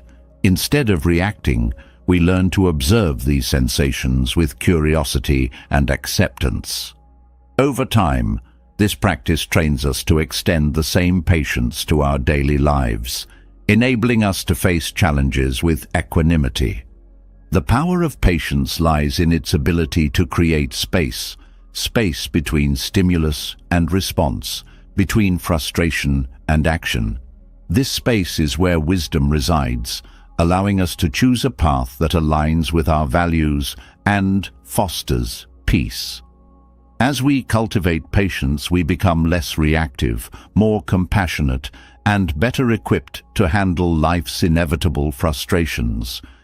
Patience is not simply waiting for life to get better. It is actively engaging with the present moment, accepting it fully, and responding with clarity and calm. In this way, patience becomes a source of immense strength, guiding us through life's challenges with grace and wisdom. Practicing equanimity, staying grounded in turmoil. Equanimity, the ability to maintain balance and composure in the face of life's ups and downs, is a cornerstone of Buddhist practice. It is the quality that allows us to remain steady amidst chaos, to embrace both joy and sorrow without being overwhelmed by either. In a world filled with constant change and uncertainty, equanimity offers a path to inner peace and resilience. At its heart, equanimity is about cultivating a sense of detachment, not from life itself, but from the emotional extremes that often accompany it. It does not mean indifference or apathy, but rather a profound acceptance of life's impermanence and unpredictability. This understanding enables us to approach every situation with clarity and balance, free from the turmoil of excessive attachment or aversion. Life is full of highs and lows, a promotion at work, the loss of a loved one, the joy of a new relationship, the pain of betrayal. These are all part of the human experience. While it's natural to feel elation or sorrow, the challenge lies in not allowing these emotions to consume us. Equanimity teaches us to honor our feelings without becoming enslaved by them. One way to cultivate equanimity is through mindfulness.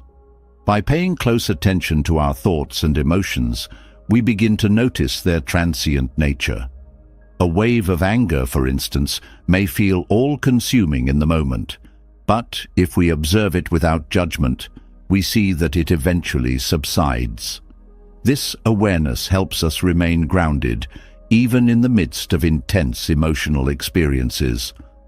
Another practice that fosters equanimity is the contemplation of impermanence. Everything in life, people, possessions, circumstances, is subject to change.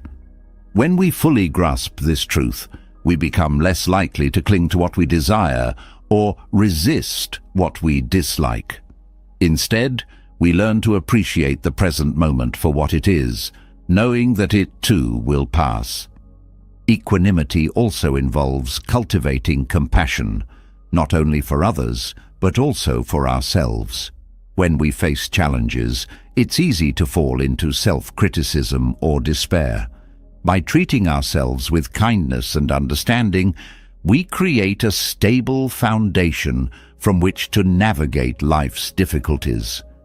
This self-compassion extends outward, enabling us to support others without being overwhelmed by their struggles.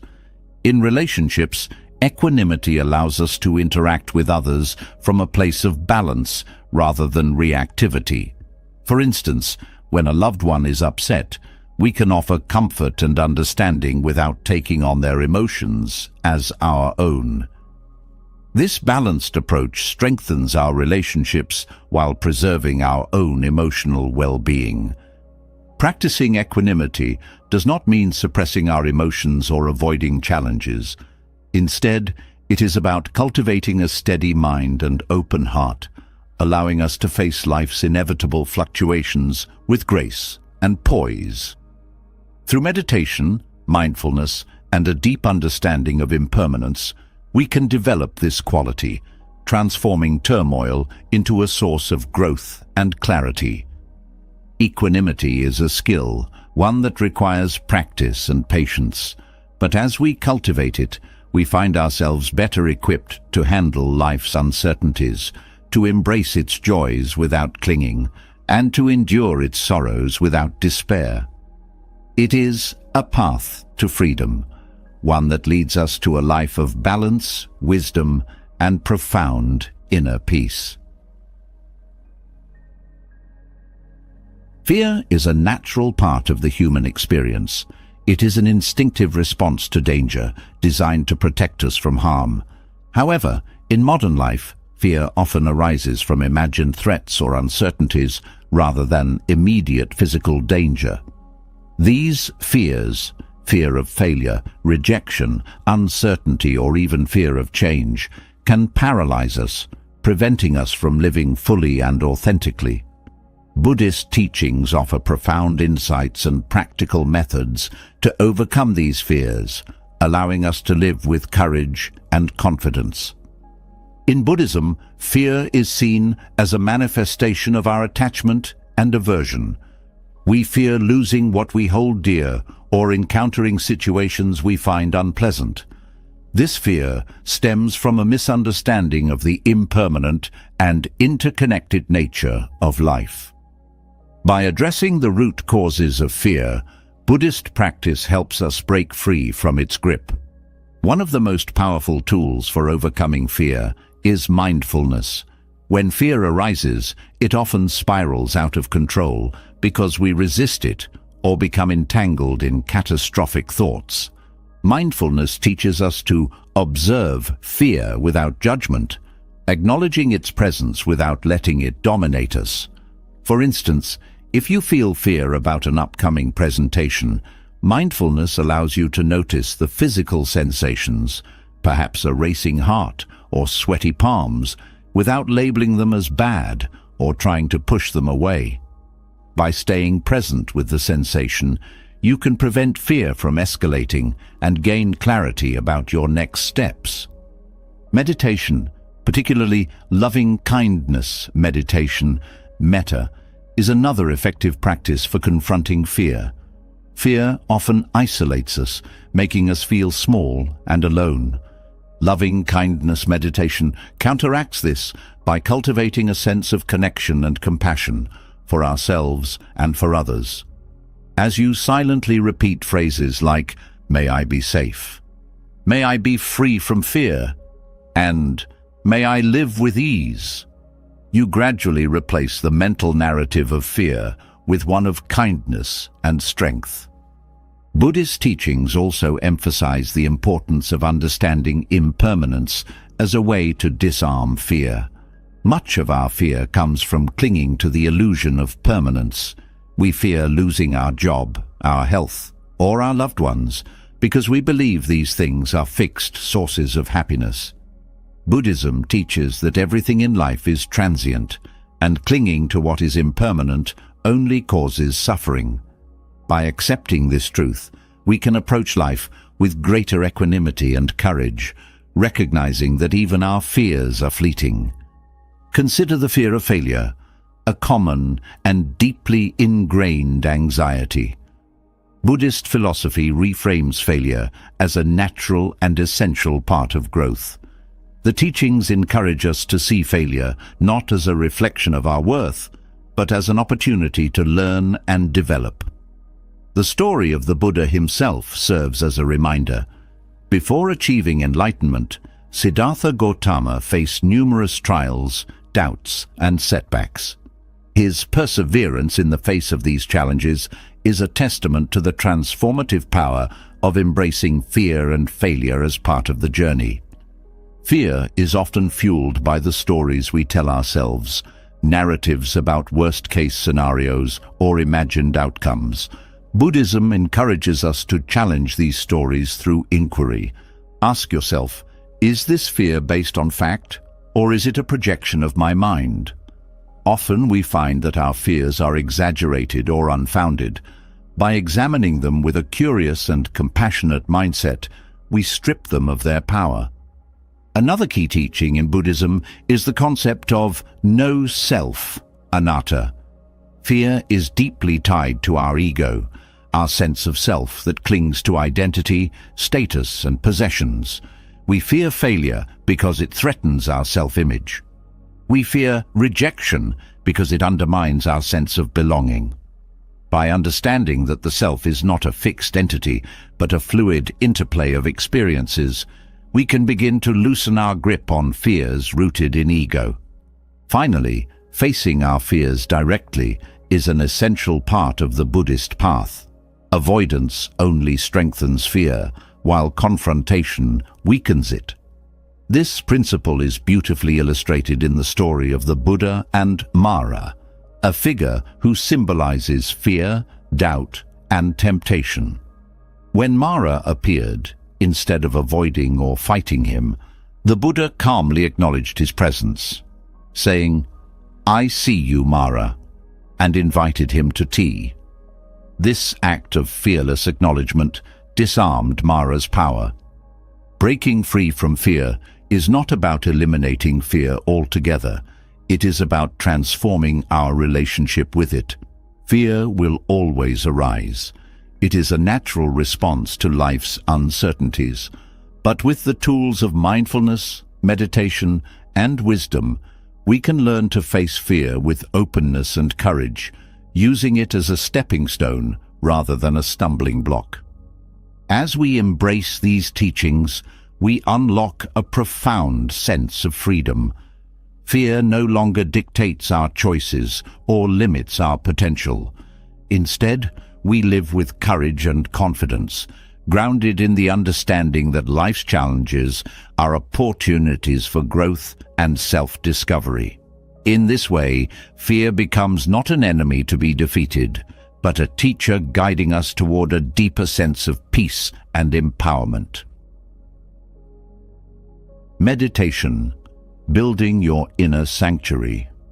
Meditation is the cornerstone of Buddhist practice, a timeless tool for cultivating clarity, inner peace, and resilience. It serves as a sanctuary where the mind can find solace amidst the chaos of modern life. Whether you're navigating stress, seeking purpose, or simply yearning for stillness, meditation provides a practical and transformative path. At its core, meditation is about training the mind to focus and be present. In our daily lives, the mind often resembles a restless monkey, leaping from one thought to another, constantly chasing desires or fleeing fears. This ceaseless mental chatter can leave us feeling overwhelmed and disconnected. Meditation quiets this chatter, allowing us to observe our thoughts and emotions with a sense of detachment and compassion. Starting a meditation practice can seem daunting, but it need not be complicated. Begin by setting aside just 5 to 10 minutes each day. Find a quiet space where you can sit comfortably, whether on a cushion, a chair, or even the floor. Close your eyes or keep them gently focused on a fixed point. Bring your attention to your breath, noticing the natural rhythm of inhalation and exhalation. If your mind wanders, which it inevitably will, gently guide it back to your breath without judgment. This simple act of focusing on the breath anchors you in the present moment. Over time, this practice strengthens your ability to remain calm and centered, even amidst life's challenges. You'll discover that meditation is less about eliminating thoughts and more about cultivating awareness of them. As your practice deepens, you may explore different meditation techniques. Mindfulness meditation involves observing your thoughts, sensations, and emotions as they arise, without attachment or aversion. Loving-kindness meditation, metta, focuses on cultivating feelings of compassion and goodwill toward yourself and others. Visualization practices, such as imagining a peaceful landscape, can also be powerful tools for calming the mind. Meditation offers benefits that extend far beyond the cushion. Studies have shown that regular meditation reduces stress, improves concentration, enhances emotional regulation, and even promotes physical health by lowering blood pressure and improving sleep. But perhaps the most profound benefit of meditation is the sense of connection it fosters. Connection to yourself, to others, and to the present moment. Incorporating meditation into daily life requires consistency. Create a routine that works for you, whether it's meditating in the morning to set the tone for your day or at night to unwind before sleep. Remember, it's not about perfection, but persistence. Even a few minutes of meditation can make a meaningful difference. Meditation is your inner sanctuary, a space where you can return whenever life feels overwhelming. With each practice, you deepen your understanding of yourself and the world around you. As the Buddha said, "Peace comes from within. Do not seek it without." Through meditation, you build the foundation for a life of clarity, balance, and profound inner peace. Walking meditation, finding stillness in motion. In the hustle and bustle of modern life, we often associate meditation with stillness, a practice confined to sitting in quiet contemplation. But meditation is not limited to the cushion. It can be woven into the fabric of everyday activities. Walking meditation, a practice rooted in Buddhist tradition, offers a way to cultivate mindfulness and tranquility while in motion. Walking meditation transforms an ordinary activity into an extraordinary opportunity for presence and connection. It involves paying deliberate attention to each step, synchronizing your movements with your breath, and anchoring your awareness in the present moment. Unlike sitting meditation, which requires a dedicated space, walking meditation can be practiced anywhere: a park, a quiet street, or even your home. To begin, choose a path where you can walk undisturbed for a few minutes. Stand still for a moment and take a deep breath, bringing your attention to your body and your surroundings. As you start walking, slow your pace and focus on the sensation of your feet touching the ground. Notice the lifting, moving, and placing of each foot. Feel the texture of the surface beneath you and the subtle shifts in balance as you move. Synchronize your breath with your steps, perhaps taking one breath for every 2 or 3 steps. Let your gaze rest softly a few feet ahead of you, avoiding distractions. If your mind wanders, which it inevitably will, gently bring your focus back to the rhythm of your steps and breath. Walking meditation offers a unique way to cultivate mindfulness because it engages both the body and the mind. It's particularly effective for those who find sitting meditation challenging, as the movement provides a dynamic focus for attention. This practice can also serve as a bridge between formal meditation and daily life, teaching you to bring mindfulness into all your activities. The benefits of walking meditation extend beyond mindfulness. It helps reduce stress, improves circulation, and promotes a sense of grounding. Emotionally, it can provide a soothing counterbalance to anxiety or restlessness, offering a gentle rhythm that calms the mind and body. Walking meditation also deepens your connection to the world around you. As you walk mindfully, you become more attuned to the sights, sounds, and sensations of your environment, the rustle of leaves, the warmth of the sun, or the coolness of a breeze. This heightened awareness fosters gratitude and a sense of wonder for the present moment. Incorporating walking meditation into your routine is simple. You can practice it during a morning stroll, as a break during a busy workday, or while walking to a destination. The key is to approach the act of walking with intention and mindfulness, transforming it from a means of getting somewhere into a practice of being fully present. In a world that often pulls us in multiple directions, walking meditation invites us to slow down and savor the journey. It reminds us that peace and stillness are not distant goals, but are available to us in each step we take. As the Vietnamese Zen master Thich Nhat Hanh beautifully expressed, walk as if you are kissing the earth with your feet. Walking meditation allows you to experience this profound connection to yourself, to the earth, and to the present moment. Chanting and mantras. The healing power of sound. Sound has a profound impact on the human mind and spirit. In Buddhist practice, chanting and mantras are sacred tools that harness the vibrational energy of sound to cultivate mindfulness, focus, and inner peace. These practices go beyond mere repetition. They are a gateway to connecting with your inner self and accessing a deeper state of awareness. At its essence, chanting involves the rhythmic repetition of sacred phrases or verses. These chants are often derived from ancient Buddhist texts, carrying both spiritual and vibrational significance. The repetition of these words creates a resonance that calms the mind, aligns the breath, and fosters a meditative state. Mantras, on the other hand, are shorter phrases or single syllables imbued with spiritual meaning, often used as focal points in meditation. One of the most widely known Buddhist mantras is Om Mani Padme Hum. Rooted in Tibetan Buddhism, this mantra is associated with compassion and the embodiment of wisdom.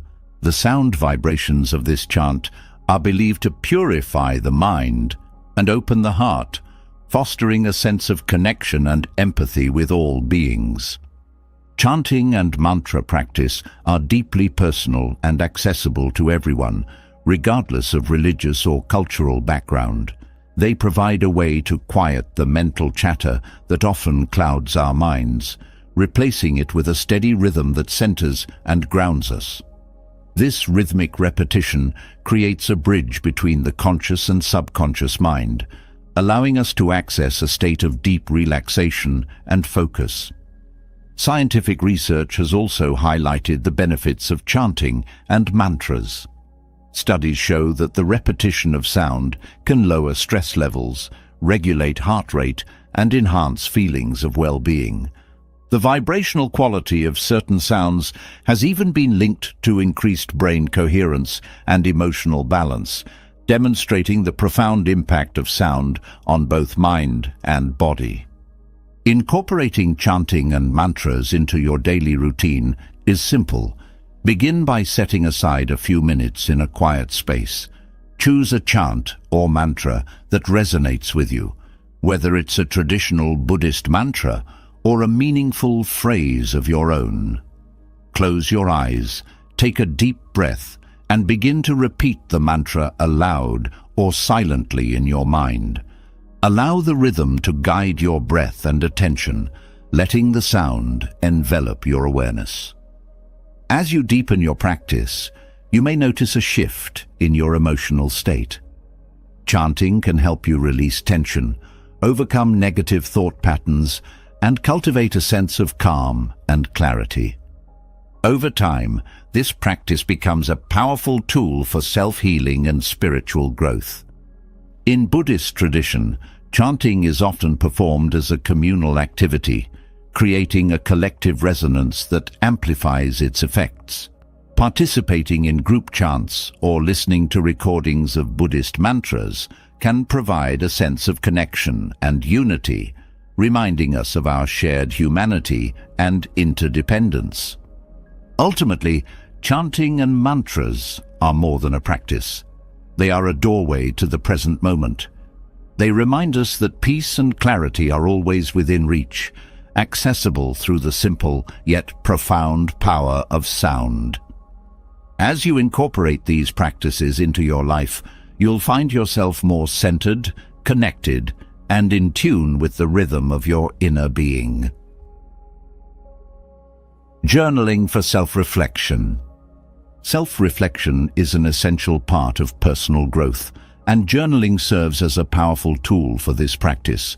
Rooted in Buddhist principles, journaling allows us to explore our thoughts, emotions, and actions with mindfulness and intention.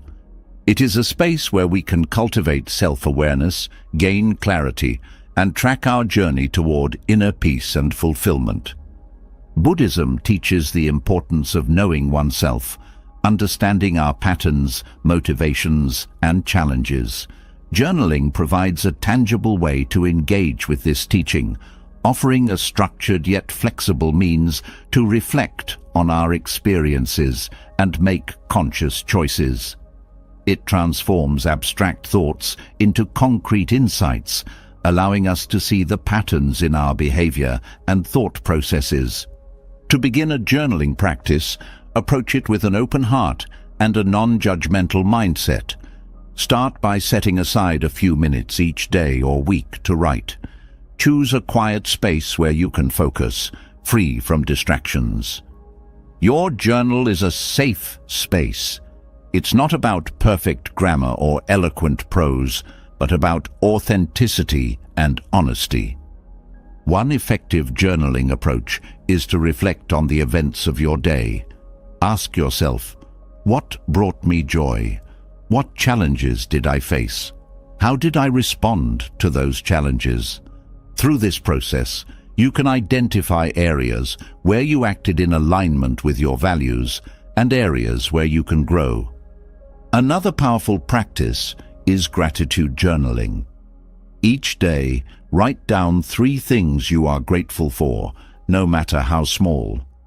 This practice aligns with the Buddhist principle of appreciating the present moment and fosters a positive mindset.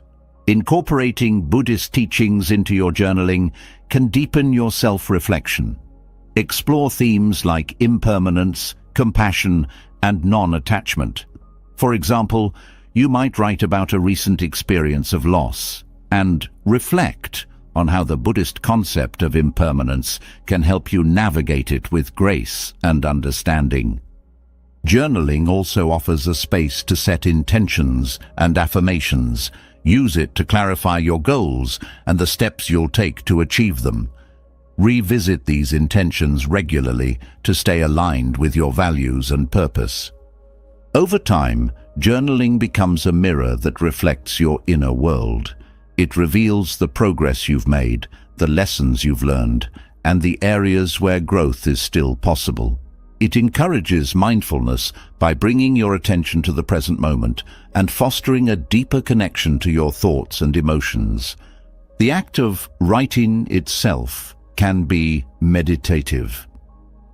As your pen moves across the page, you may find a sense of flow that quiets the mind and brings you into the here and now. This practice of mindfulness through journaling helps you become more attuned to your inner landscape, building clarity and emotional resilience. Journaling is a practice of self-compassion. It allows you to hold space for your thoughts and feelings without judgment, fostering a kinder and more understanding relationship with yourself.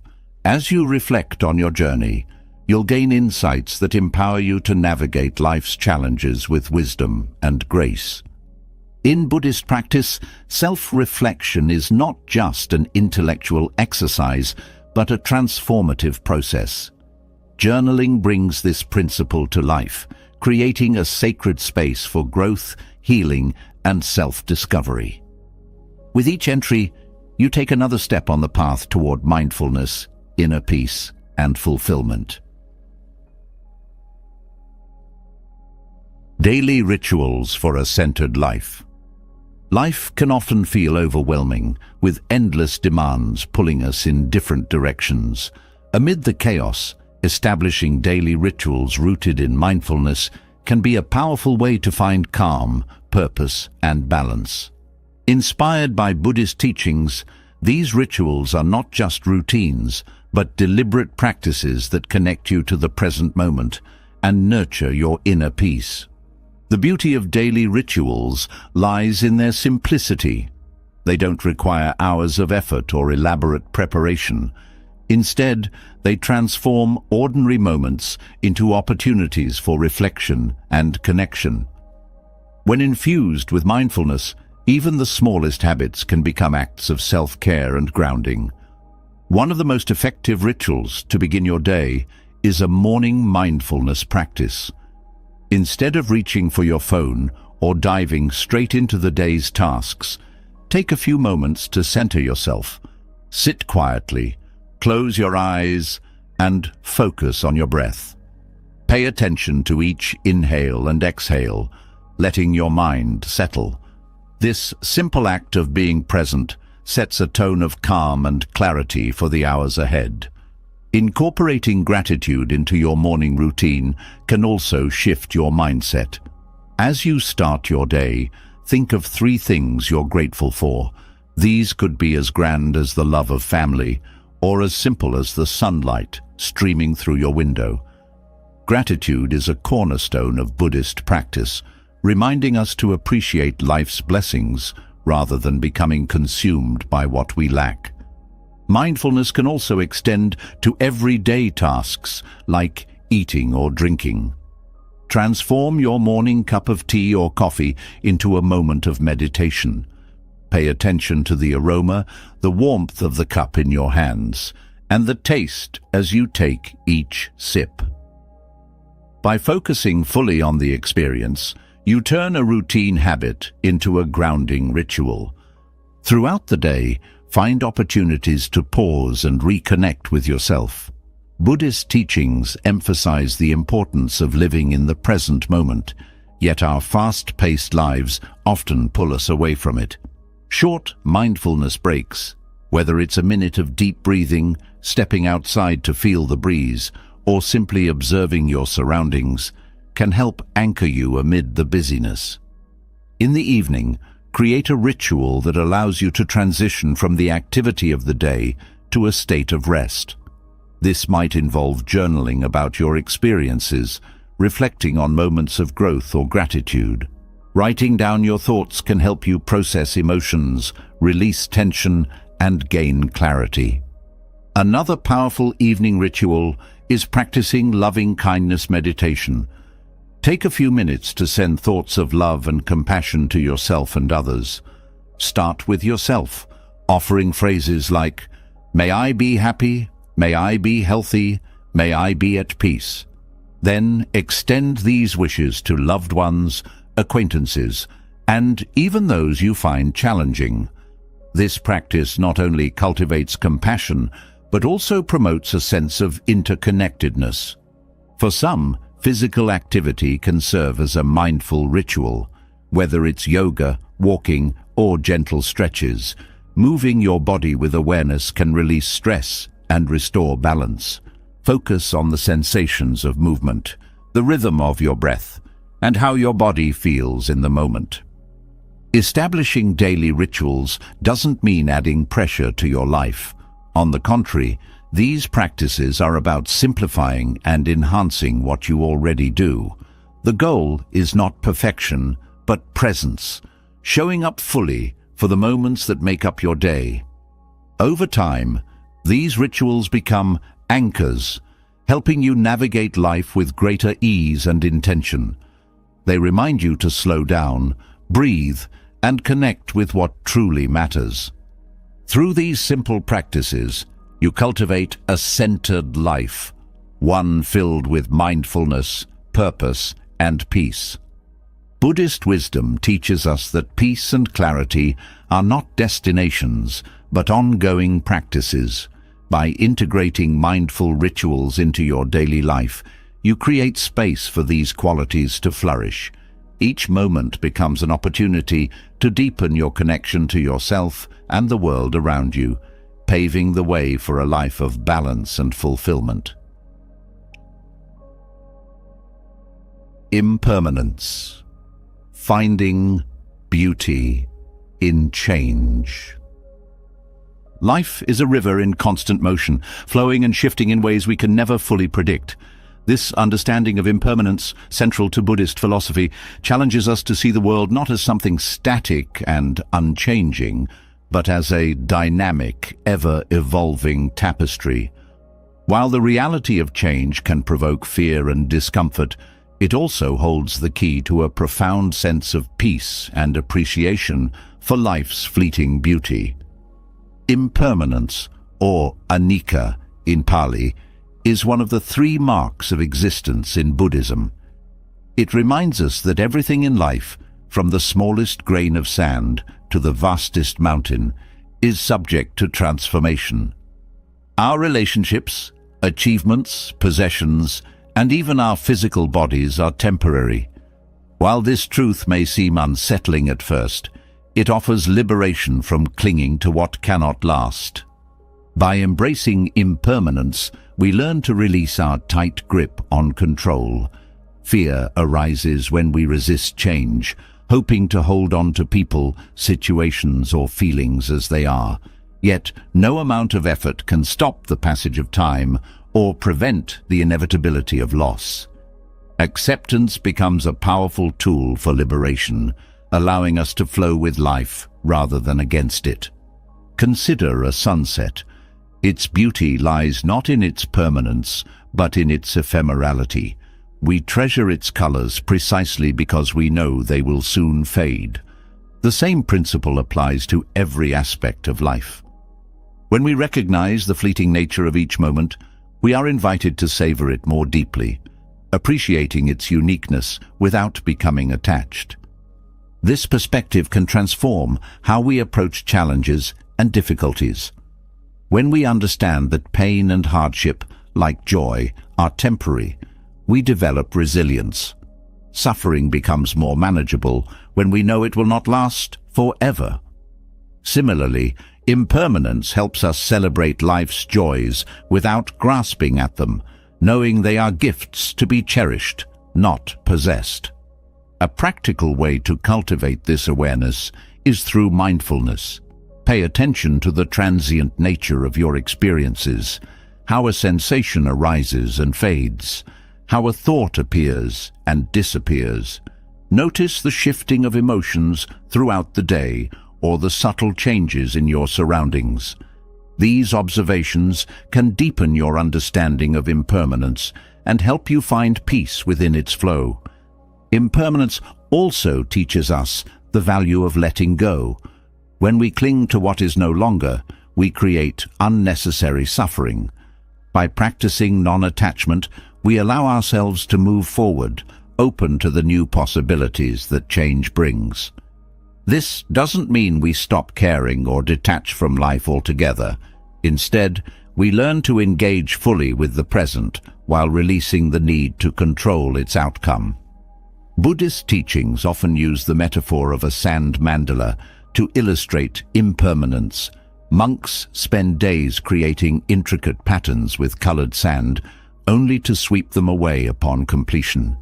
This act symbolizes the transitory nature of all things and serves as a reminder to cherish the process rather than becoming fixated on the result.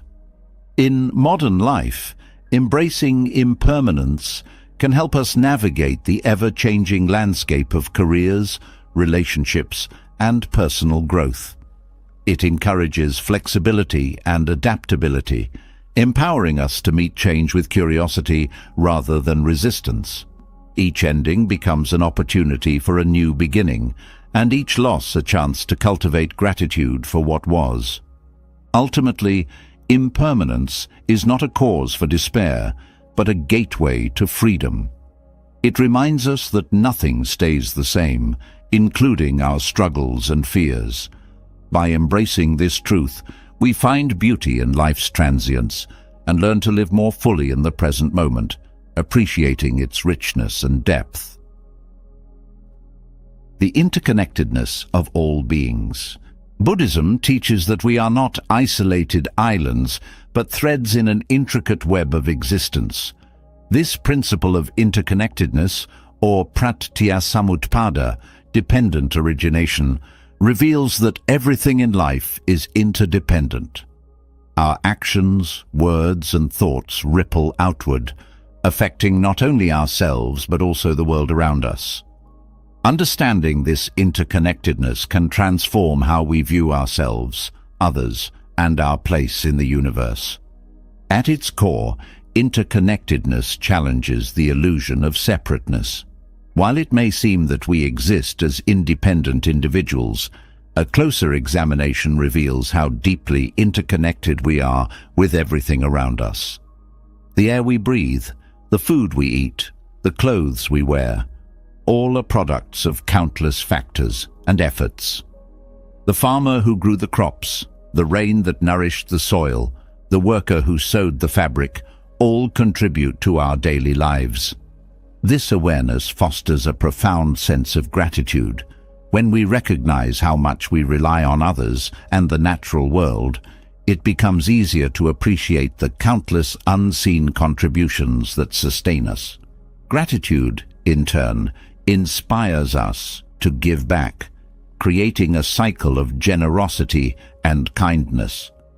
Interconnectedness also deepens our compassion. When we understand that all beings are part of the same web of existence, their joys and sorrows become our own.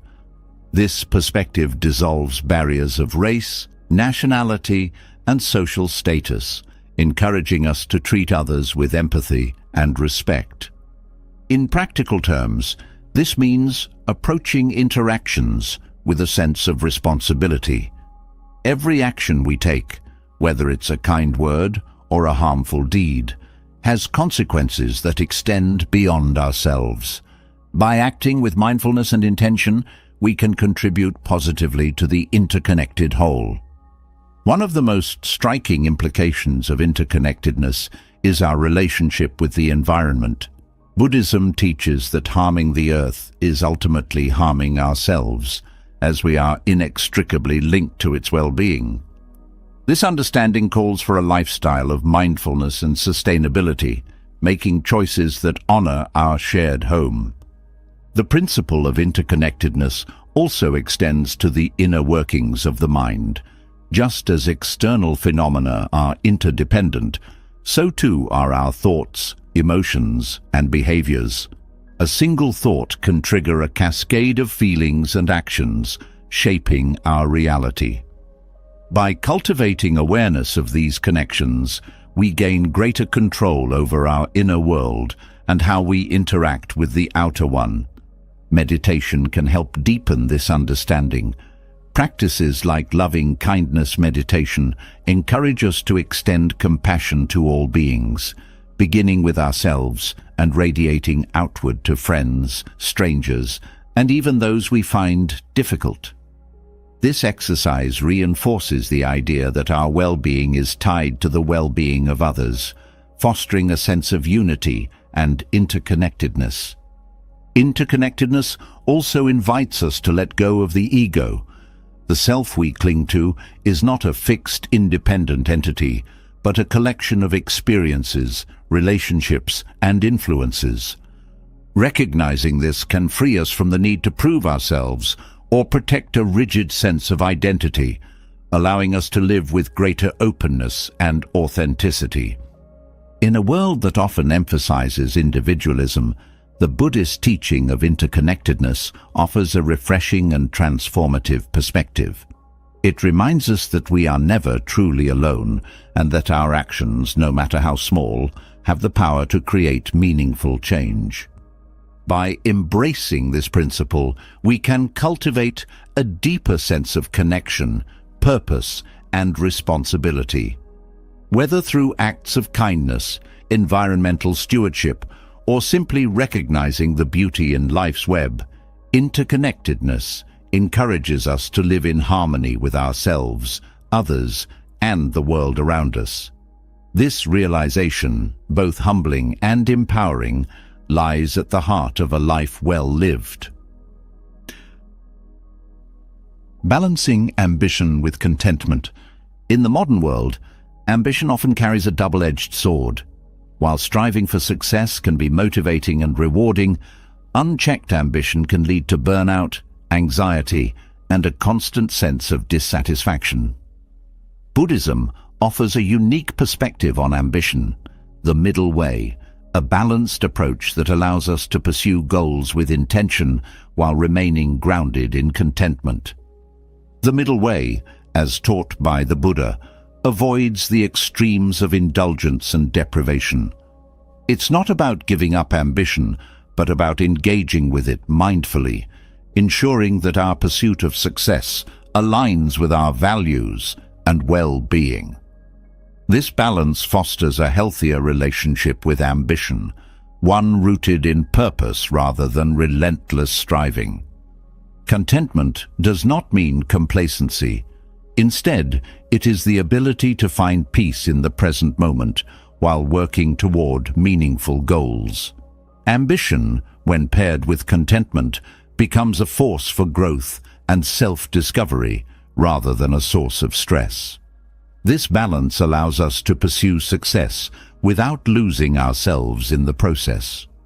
One way to practice this is by setting intentions rather than rigid expectations. Intentions focus on the process and effort rather than the outcome. For instance, instead of fixating on achieving a promotion, focus on improving your skills and building meaningful connections.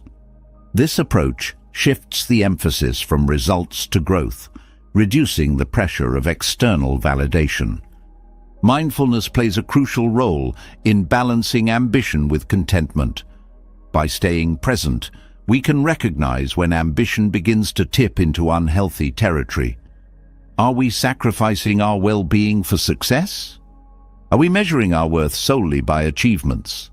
Mindfulness allows us to course-correct, ensuring our ambitions enhance rather than diminish our lives.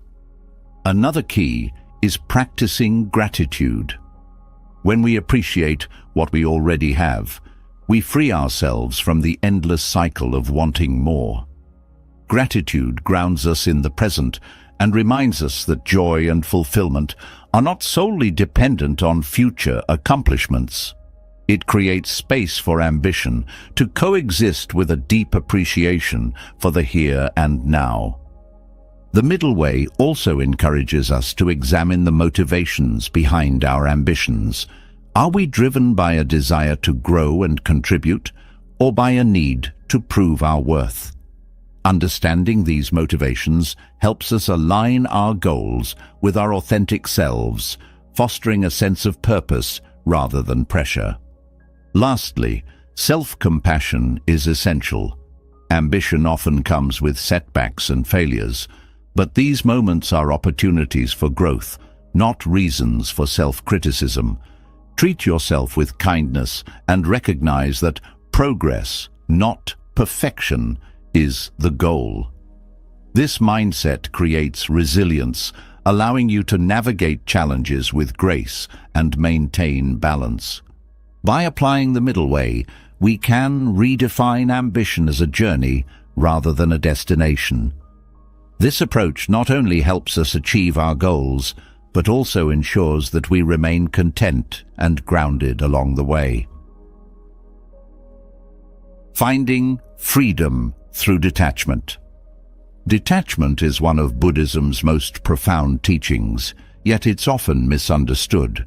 It doesn't mean indifference or apathy, but rather the ability to engage with life fully without becoming overly attached to outcomes, possessions, or the opinions of others. This freedom from attachment allows us to live authentically, unburdened by the constant need for external validation. At its core, detachment is about letting go of the illusion that our happiness depends on things outside of ourselves. Whether it's a promotion, a relationship, or material success, clinging to these external factors creates a cycle of craving and dissatisfaction. When we detach, we liberate ourselves from this cycle, finding contentment within rather than in fleeting circumstances. Detachment doesn't mean giving up on goals or relationships. It means approaching them with a sense of openness and non-attachment to the outcome. For instance, when pursuing a goal, focus on the effort and growth it brings, rather than being fixated on success or failure. This mindset reduces anxiety and allows you to enjoy the process, regardless of the result. One practical way to cultivate detachment is through mindfulness. When you notice yourself becoming overly attached to an idea, outcome, or possession, pause and observe your thoughts and emotions. Ask yourself, am I clinging to something I can't control? Is this attachment serving my well-being? This awareness helps you release unhelpful attachments and regain balance. Detachment also involves letting go of the need for external validation. In a world where likes, promotions, and compliments often define our worth, this can be challenging. But true freedom lies in recognizing that your value is inherent and not dependent on others' approval. By cultivating self-worth from within, you detach from the pressures of seeking validation and live more authentically. Practicing gratitude is another powerful tool for detachment. When we appreciate what we have, we become less attached to what we lack. Gratitude shifts our focus from longing to abundance, creating a sense of fulfillment that doesn't rely on acquiring more. Meditation is a cornerstone of detachment. By sitting in stillness and observing your thoughts, you can learn to witness them without judgment or attachment. This practice trains your mind to let go of clinging and embrace impermanence, fostering a sense of peace and freedom. Finally, detachment requires acceptance. Life is unpredictable, and outcomes are often beyond our control. By embracing uncertainty and trusting in the flow of life, we can release the need to micromanage every detail and find peace in the present moment. Detachment is not a withdrawal from life, but an invitation to engage with it fully, free from the weight of unnecessary attachments. It allows us to act with clarity and purpose, unclouded by fears and desires. By practicing detachment, we unlock the freedom to live authentically and embrace life as it is, not as we wish it to be. The ultimate goal, nirvana and liberation.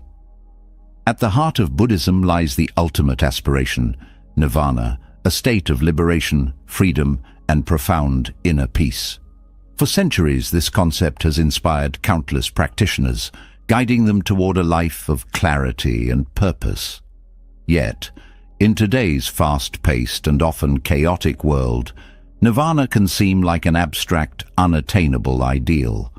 However, its principles are not just reserved for monks in monasteries, but offer profound guidance for anyone seeking peace and purpose in modern life. Nirvana, in its simplest terms, refers to the extinguishing of the flames of craving, aversion, and ignorance that fuel human suffering. It is not a place or a reward, but a state of being, a profound freedom from the attachments and illusions that keep us tethered to dissatisfaction and turmoil. Achieving nirvana is the culmination of the Buddha's teachings, representing the ultimate liberation of the mind and soul. In modern life, nirvana might feel distant, but its essence is accessible to anyone willing to walk the path. It begins with understanding that liberation does not mean escaping the world, but transforming our relationship with it. To integrate the principles of nirvana into daily life, we must learn to live with awareness, purpose, and an open heart.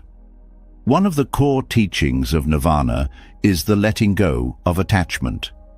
In today's materialistic and achievement-driven society, it's easy to become consumed by the pursuit of possessions, status, or recognition. These external markers often promise happiness, but rarely deliver lasting fulfillment. By embracing the principle of non-attachment, we can begin to free ourselves from the endless cycle of wanting and dissatisfaction.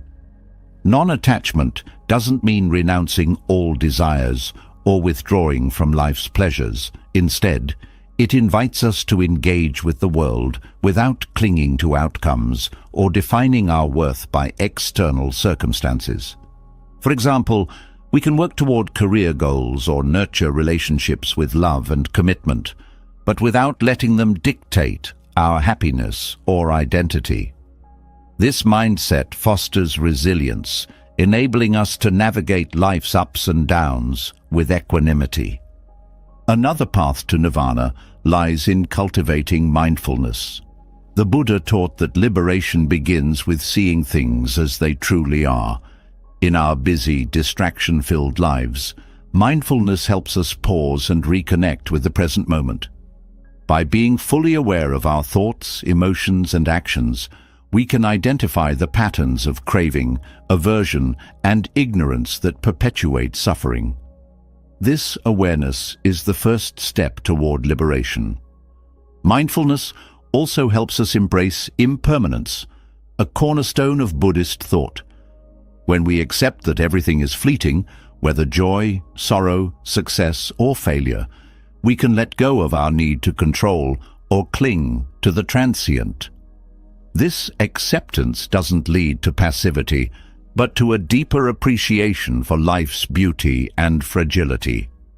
Compassion, too, is integral to the journey toward nirvana. The Buddha taught that liberation is not an individual pursuit, but one that encompasses all beings.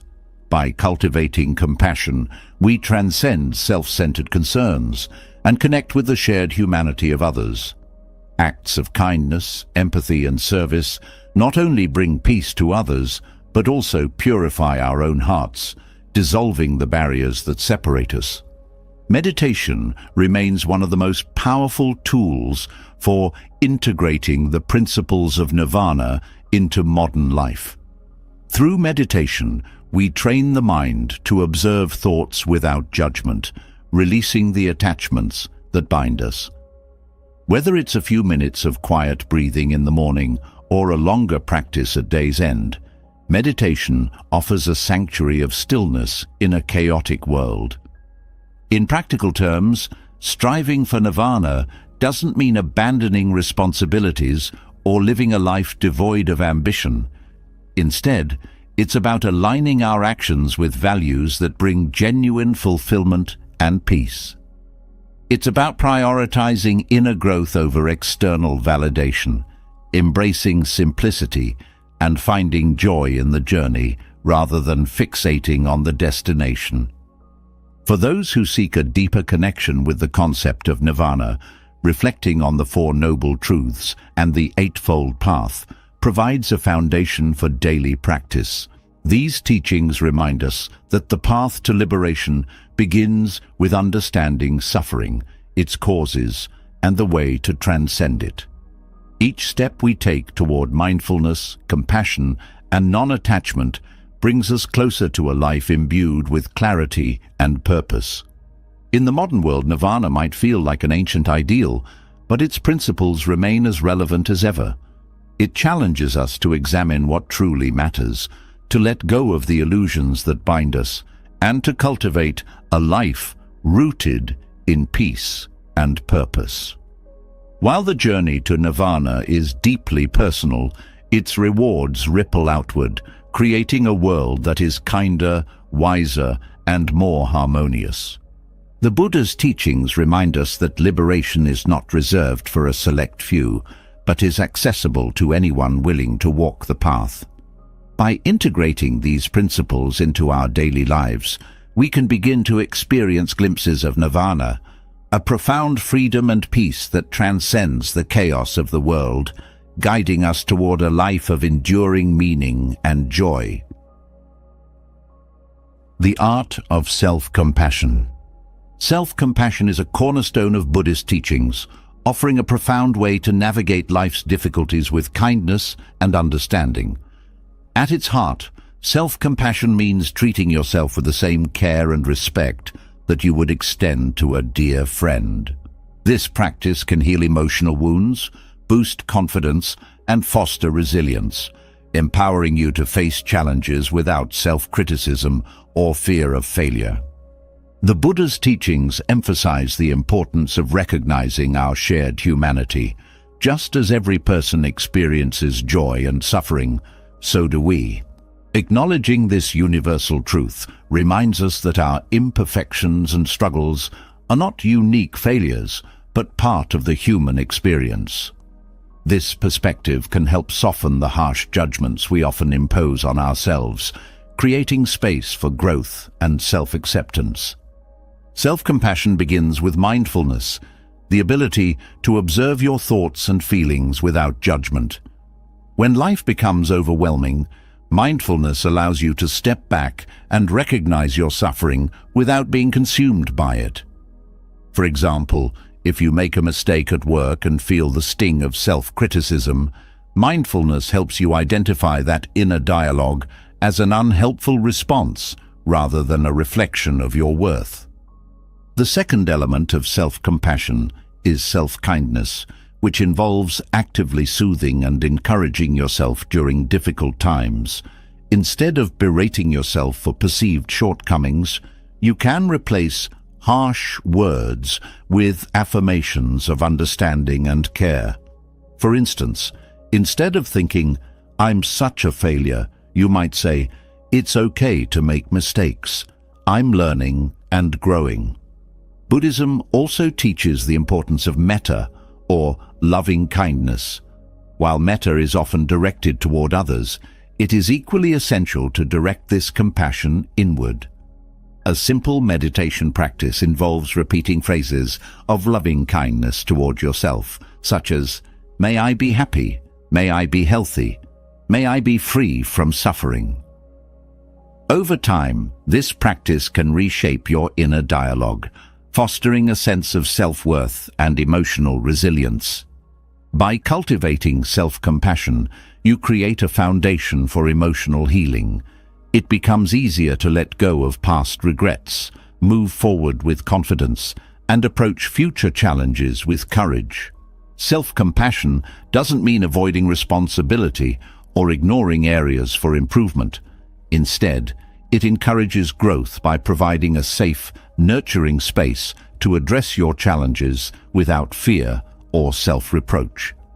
In practicing self-compassion, you may find that you're better equipped to extend compassion to others. When you are kind to yourself, you build a reservoir of empathy and patience that naturally flows into your relationships. This interconnectedness highlights the Buddhist principle of balance, how the inner work of self-compassion enriches both your inner and outer worlds. Incorporating self-compassion into your daily life can start with small but meaningful steps. When you notice self-critical thoughts, pause and ask yourself, "What would I say to a friend in this situation?" Replace the harsh narrative with words of encouragement. Over time, this practice can rewire your inner dialogue, creating a habit of kindness toward yourself. Self-compassion is not a sign of weakness, but a source of profound inner strength. By embracing your humanity with tenderness and understanding, you build the resilience to weather life's storms with grace.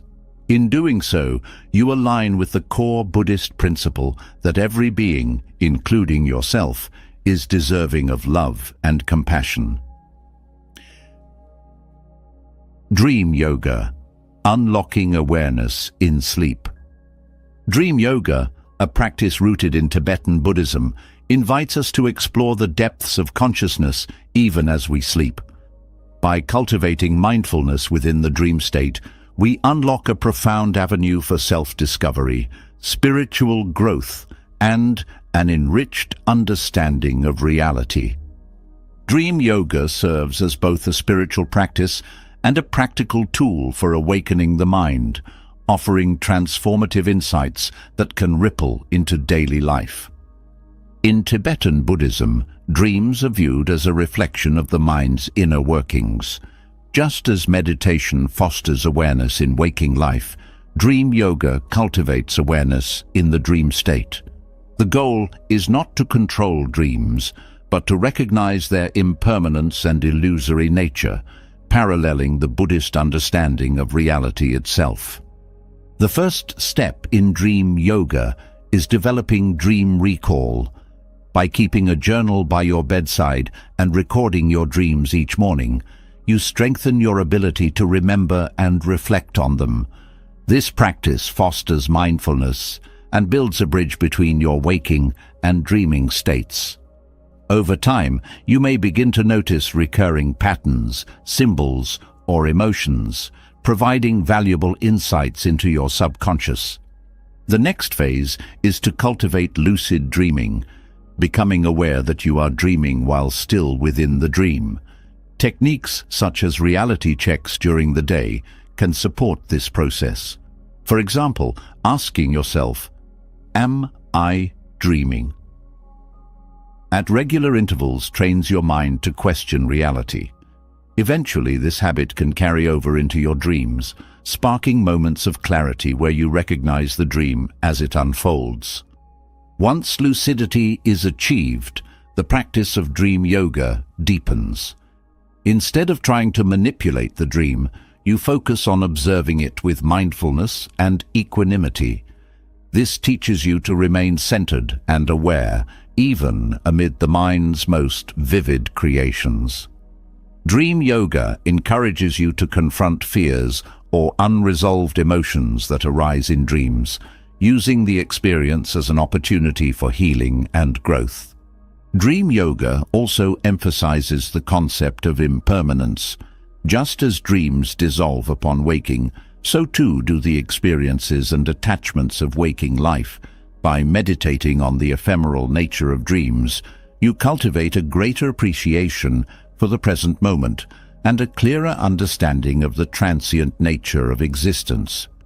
In addition to its spiritual benefits, dream yoga has practical applications. It can enhance creativity, improve problem-solving skills, and help manage stress and anxiety. By exploring the dream state with curiosity and mindfulness, you may uncover innovative solutions to challenges or gain fresh perspectives on personal dilemmas. Dream yoga ultimately aims to dissolve the boundaries between waking and dreaming, fostering an ongoing state of awareness. This heightened mindfulness can transform how you engage with the world, enabling you to respond to life's challenges with greater clarity and compassion.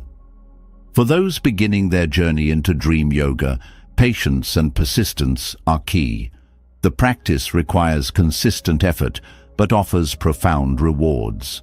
As you deepen your connection to the dream state, you not only uncover the hidden dimensions of your mind, but also align more closely with the Buddhist path of awakening.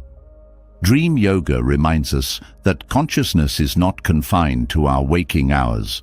By embracing the dream state as a field for mindfulness and exploration, we open the door to a richer, more integrated understanding of ourselves and the nature of reality. In this way, dream yoga becomes not just a practice of sleep, but a profound tool for awakening. The middle way in parenting. Parenting is often described as one of life's most rewarding yet challenging journeys. Balancing love, discipline, and mindfulness requires constant adjustment, patience, and introspection. The middle way, a central tenet of Buddhism, offers a profound framework for navigating the complexities of parenting. By fostering balance and intentionality, The middle way enables parents to nurture their children's emotional intelligence while maintaining their own spiritual grounding. The Buddha's concept of the middle way advocates a path of moderation, avoiding extremes and finding harmony in life's choices. This principle is particularly relevant to parenting, where the challenge lies in balancing boundaries with compassion, independence with guidance, and self-care with the demands of family life. A cornerstone of applying the middle way in parenting is leading with love and understanding. Children thrive in an environment where they feel safe, valued, and heard. However, unconditional love doesn't mean the absence of discipline. Discipline, when rooted in mindfulness and compassion, helps children understand the consequences of their actions and learn self-regulation. Instead of punitive measures, consider approaches that teach lessons and foster growth. For instance, calmly explaining the impact of a misstep and involving your child in finding a solution can be far more effective than resorting to punishment. Mindfulness plays a pivotal role in embodying the middle way as a parent. Being present with your children allows you to truly see their needs, emotions, and struggles. It enables you to respond with intention rather than react impulsively. For example, when your child is upset, mindfulness helps you pause, listen, and validate their feelings, creating a space for connection and trust. This practice not only soothes your child, but also models emotional regulation, a skill they will carry throughout life. Another aspect of mindful parenting is embracing imperfection, both in yourself and your child. The middle way acknowledges the inherent impermanence and flaws of life, recognizing that there is no such thing as a perfect parent or child, allows you to approach challenges with grace and humility. When mistakes happen, whether it's losing your temper or your child acting out, view them as opportunities for growth rather than failures. Balancing your spiritual practice with parenting is another area where the middle way offers guidance. It's easy for parents to neglect their own well-being in the face of their responsibilities, but self-care is essential for mindful parenting. Taking time for meditation, journaling, or quiet reflection helps you maintain inner peace and clarity, which in turn benefits your family. By prioritizing your spiritual growth, you set an example for your children, showing them the importance of cultivating their own inner lives. Raising emotionally intelligent children also involves teaching them to navigate life's uncertainties with resilience and mindfulness. Encourage your child to explore their emotions without judgment and to find healthy outlets for expressing themselves. Share age-appropriate insights from Buddhist teachings, such as the value of kindness, the impermanence of feelings, and the importance of compassion. These lessons provide a foundation for emotional intelligence and ethical living. Incorporating the middle way into parenting doesn't mean adhering to rigid rules. Rather, it's about cultivating a balanced mindset. Some days will require more structure, while others will call for greater flexibility. What matters is your commitment to showing up with love, mindfulness, and the willingness to adapt. Parenting through the lens of the middle way fosters an environment where children feel supported, respected, and equipped to navigate life's complexities. At the same time, it allows you, as a parent, to remain grounded in your own spiritual practice, embracing the journey with patience and joy. Silence as a spiritual tool. In the noisy and fast-paced world of modern life, silence is often undervalued or overlooked. Yet in Buddhism, silence is a profound spiritual tool, offering a gateway to deeper self-awareness, clarity, and inner peace. By embracing silence, we create space to reconnect with ourselves and the present moment, counteracting the relentless distractions of daily living. Silence in Buddhism is not merely the absence of sound, but an active state of being, a deliberate turning inward to observe the mind.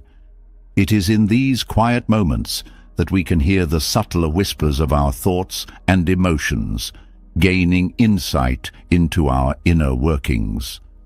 The Buddha himself often retreated into silence to reflect, meditate, and deepen his understanding of existence. The power of silence lies in its ability to strip away the noise that clouds our judgment and perception. When we step away from external stimuli, be it conversations, screens, or responsibilities, we begin to notice the patterns of our minds. Thoughts, anxieties, and desires rise to the surface, offering an opportunity to observe them without attachment. This practice fosters self-awareness and can lead to profound revelations about our true nature. Incorporating silence into daily life can take many forms.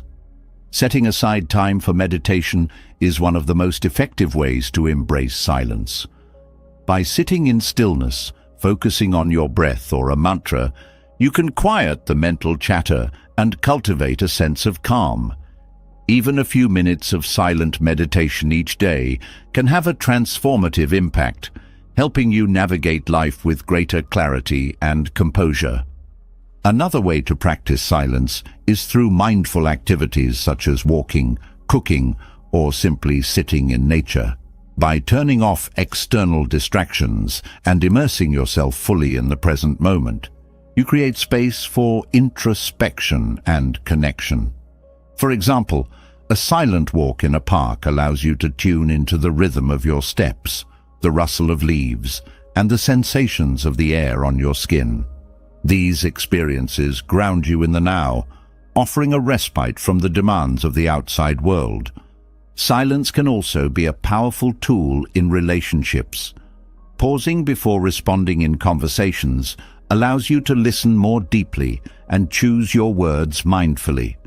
This practice not only enhances communication, but also fosters mutual understanding and respect. Additionally, shared moments of silence with loved ones can create a sense of intimacy and presence that words often cannot convey.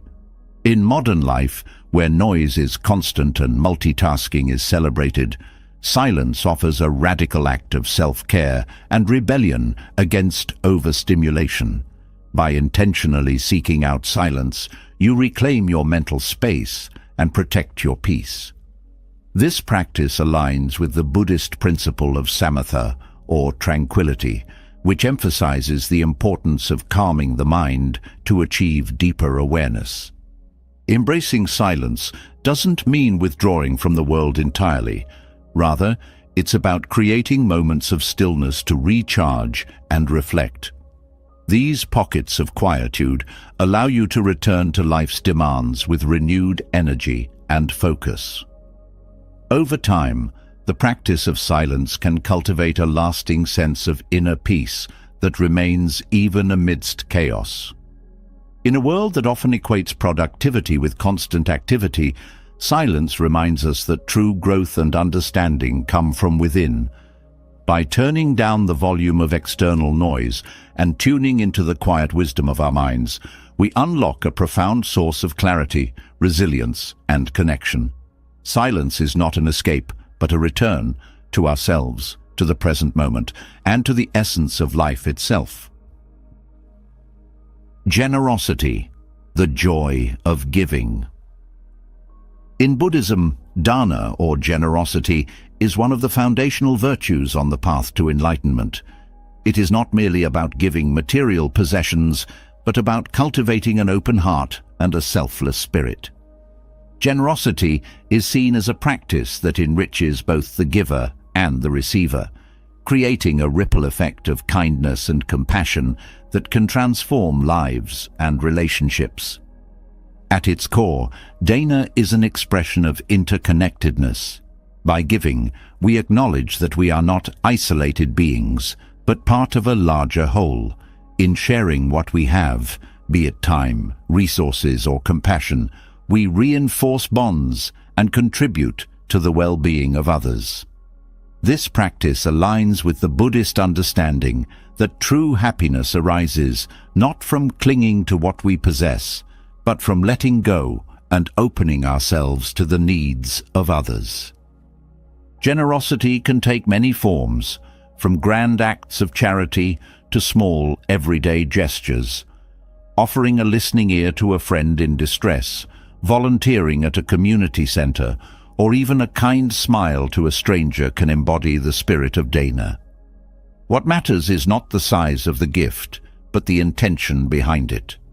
Giving with an open heart, without expecting anything in return, cultivates joy and deepens our sense of purpose. Practicing generosity helps to weaken the grip of greed and attachment. In clinging to possessions or time, we create barriers that separate us from others and foster anxiety about loss. However, when we give freely, we loosen these attachments and experience the freedom that comes from releasing our hold.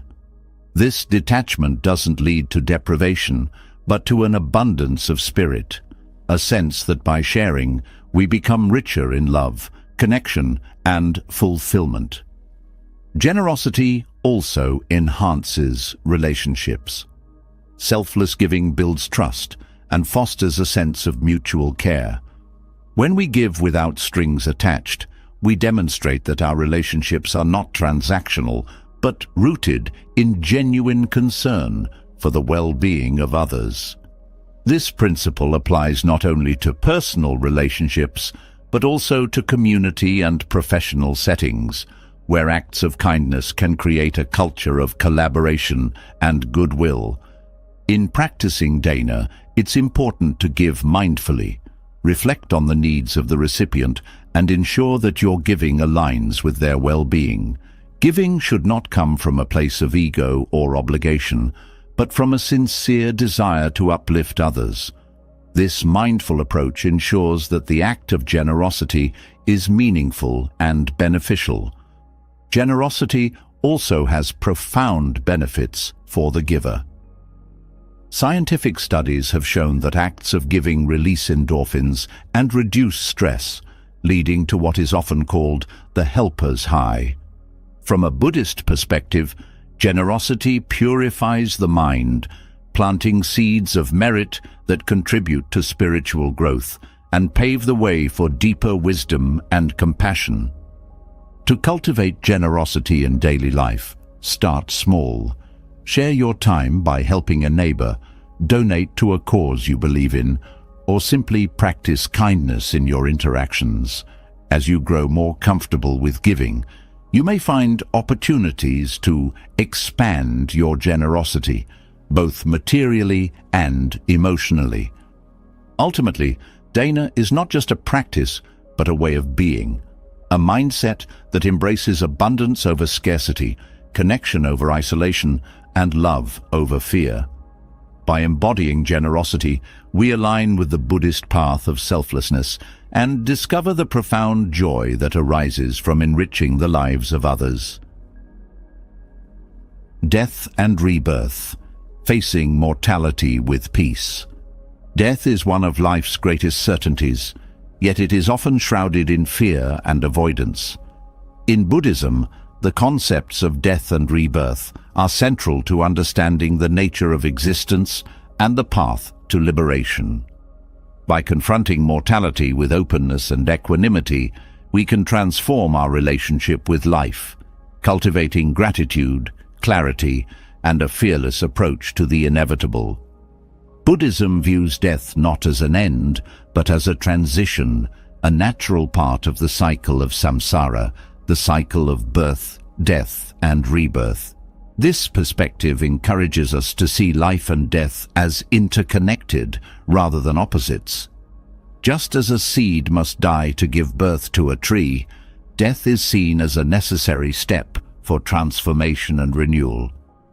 Understanding this cyclical nature fosters acceptance and reduces the anxiety that often surrounds the idea of mortality.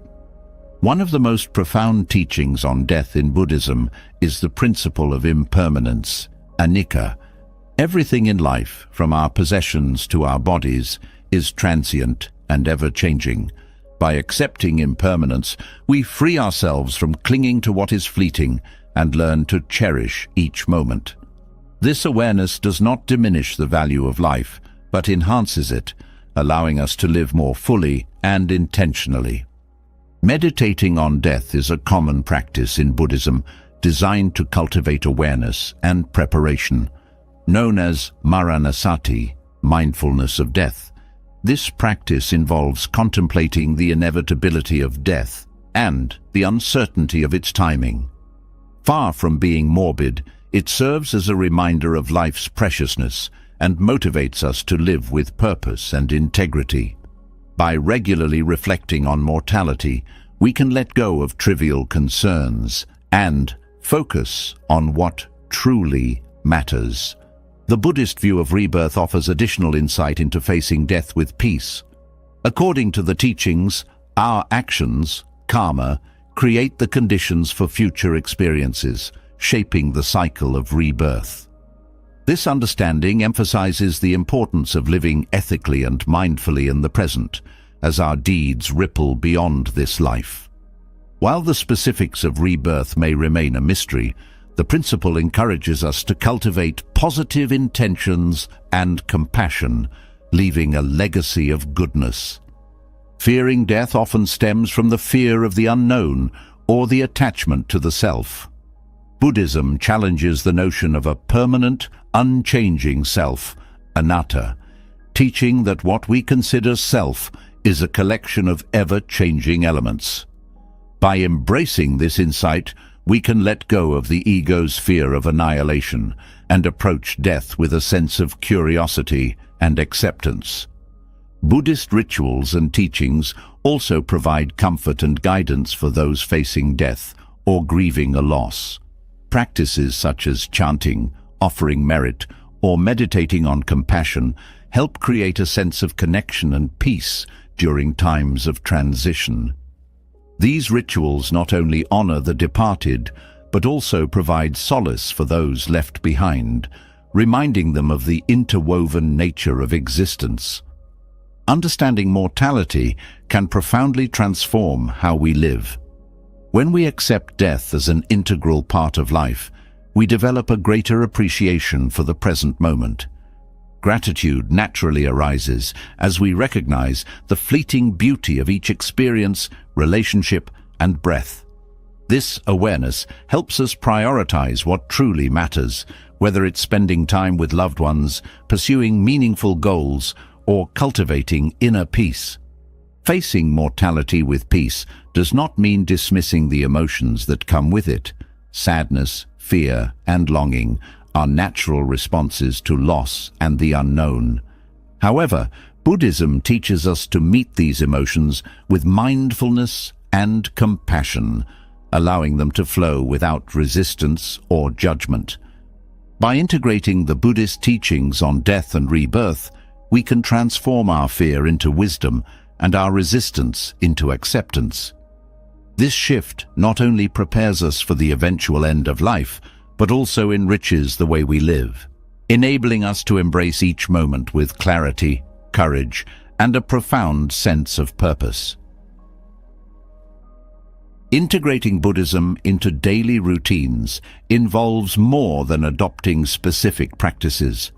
It's about infusing your everyday life with mindfulness, compassion, and a sense of purpose.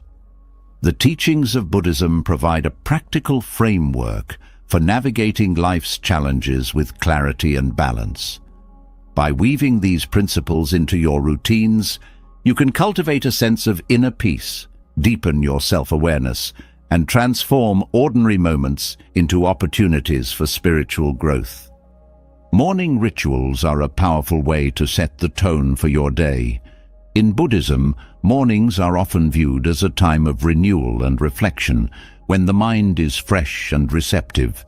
Begin your day with a moment of mindfulness, sitting quietly and focusing on your breath. This simple practice helps ground your awareness in the present moment, clearing the mental clutter and creating a sense of calm that carries through the day.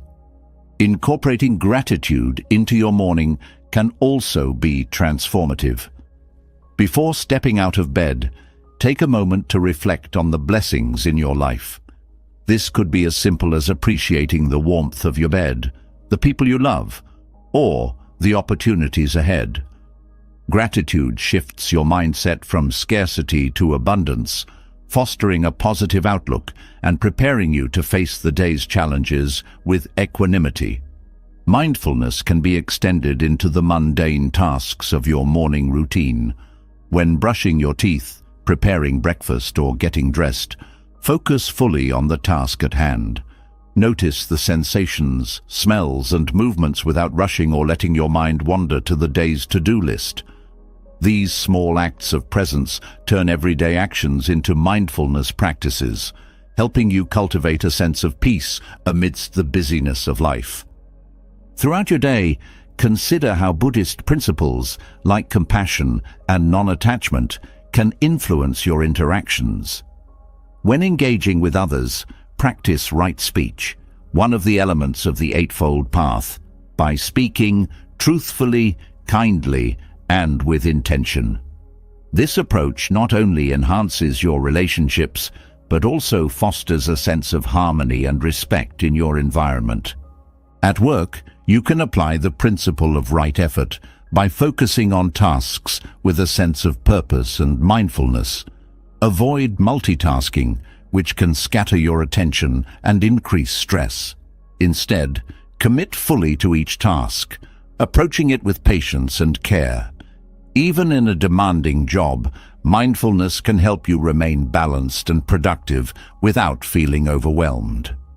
Meals present another opportunity to integrate Buddhism into your daily life. Practice mindful eating by slowing down and savoring each bite, paying attention to the flavors, textures, and smells of your food. This practice not only enhances your enjoyment of the meal, but also encourages gratitude for the effort and resources that brought the food to your table. Evening reflections provide a chance to review your day through a Buddhist lens. Before bed, set aside a few minutes for self-reflection. Consider how you applied mindfulness, compassion, and other principles throughout the day. Were there moments when you acted out of anger or attachment? How can you approach similar situations differently in the future? This practice encourages self-awareness and helps you align your actions more closely with your values. Meditation before bedtime can also help you unwind and prepare for restful sleep.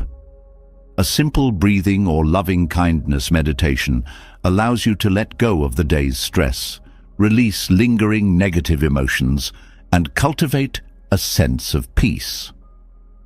This ritual not only improves sleep quality, but also sets the stage for a mindful start to the next day. One of the most profound ways to integrate Buddhism into your daily routines is to embrace impermanence, recognize that each moment is fleeting and unique, and approach your day with openness and gratitude. This perspective encourages you to let go of unnecessary attachments and to fully engage with the present, whether you're working, spending time with loved ones, or simply enjoying a quiet moment. Acts of service and generosity can also become part of your daily routine. Look for small ways to help others, whether it's holding the door open, offering a kind word, or volunteering your time. These gestures embody the Buddhist principle of dana, generosity, and remind you of the interconnectedness of all beings. Integrating Buddhism into daily life doesn't require major lifestyle changes or hours of meditation. It's about infusing the principles of mindfulness, compassion, and purpose into your existing routines. By approaching each moment with intention and presence, you transform ordinary activities into meaningful practices that nurture your spiritual growth and enhance your sense of peace and fulfillment. Over time, these small but consistent efforts can create a life deeply rooted in the wisdom and teachings of Buddhism. As we come to the end of this guide, we reflect on the timeless wisdom that Buddhism offers for navigating the complexities of modern life. The teachings of the Buddha remind us that peace, clarity, and fulfillment are not destinations to be reached, but journeys to be lived. Each principle explored here, from mindfulness and compassion to the impermanence of all things, serves as a compass, guiding us toward a life of balance and deeper understanding. The beauty of Buddhism lies in its practicality. These teachings are not confined to monasteries or distant mountaintops. They are alive and relevant in the pulse of our everyday routines, the rhythm of our thoughts, and the way we engage with the world around us. Whether it's through a moment of stillness in the chaos, a deliberate breath before speaking, or a quiet act of generosity, every small effort becomes a thread in the tapestry of a more mindful life. The lessons we've journeyed through are more than philosophical musings. They are tools for transformation. They challenge us to question our attachments, to embrace change with grace, and to cultivate compassion not only for others, but also for ourselves. They urge us to step into the present moment with courage, to face suffering with resilience, and to seek joy in the simplicity of just being. But this is not an ending. It's a beginning. As the Buddha taught, enlightenment is not something bestowed upon us. It is something we cultivate moment by moment through our thoughts, words, and actions. The principles shared here are seeds, and it is up to you to nurture them, allowing them to grow into a life of purpose, connection, and inner peace. Take these teachings and let them infuse your days. Let mindfulness shape your mornings, gratitude guide your nights, and compassion anchor your relationships.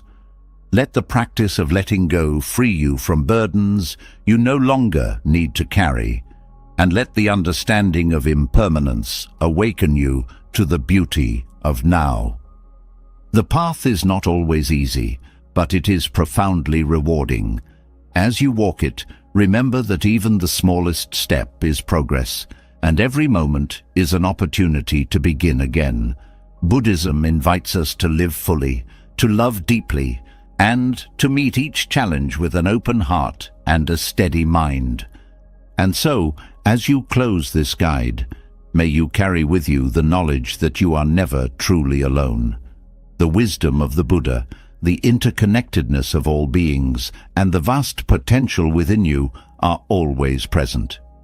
Each breath, each thought, and each action is a chance to align with the path, to live with intention, and to move closer to the liberation and joy that is your birthright. May your journey be filled with insight, growth, and the quiet, steady light of awareness. And may you find, within yourself and the world around you, the peace that has always been waiting for you to discover it.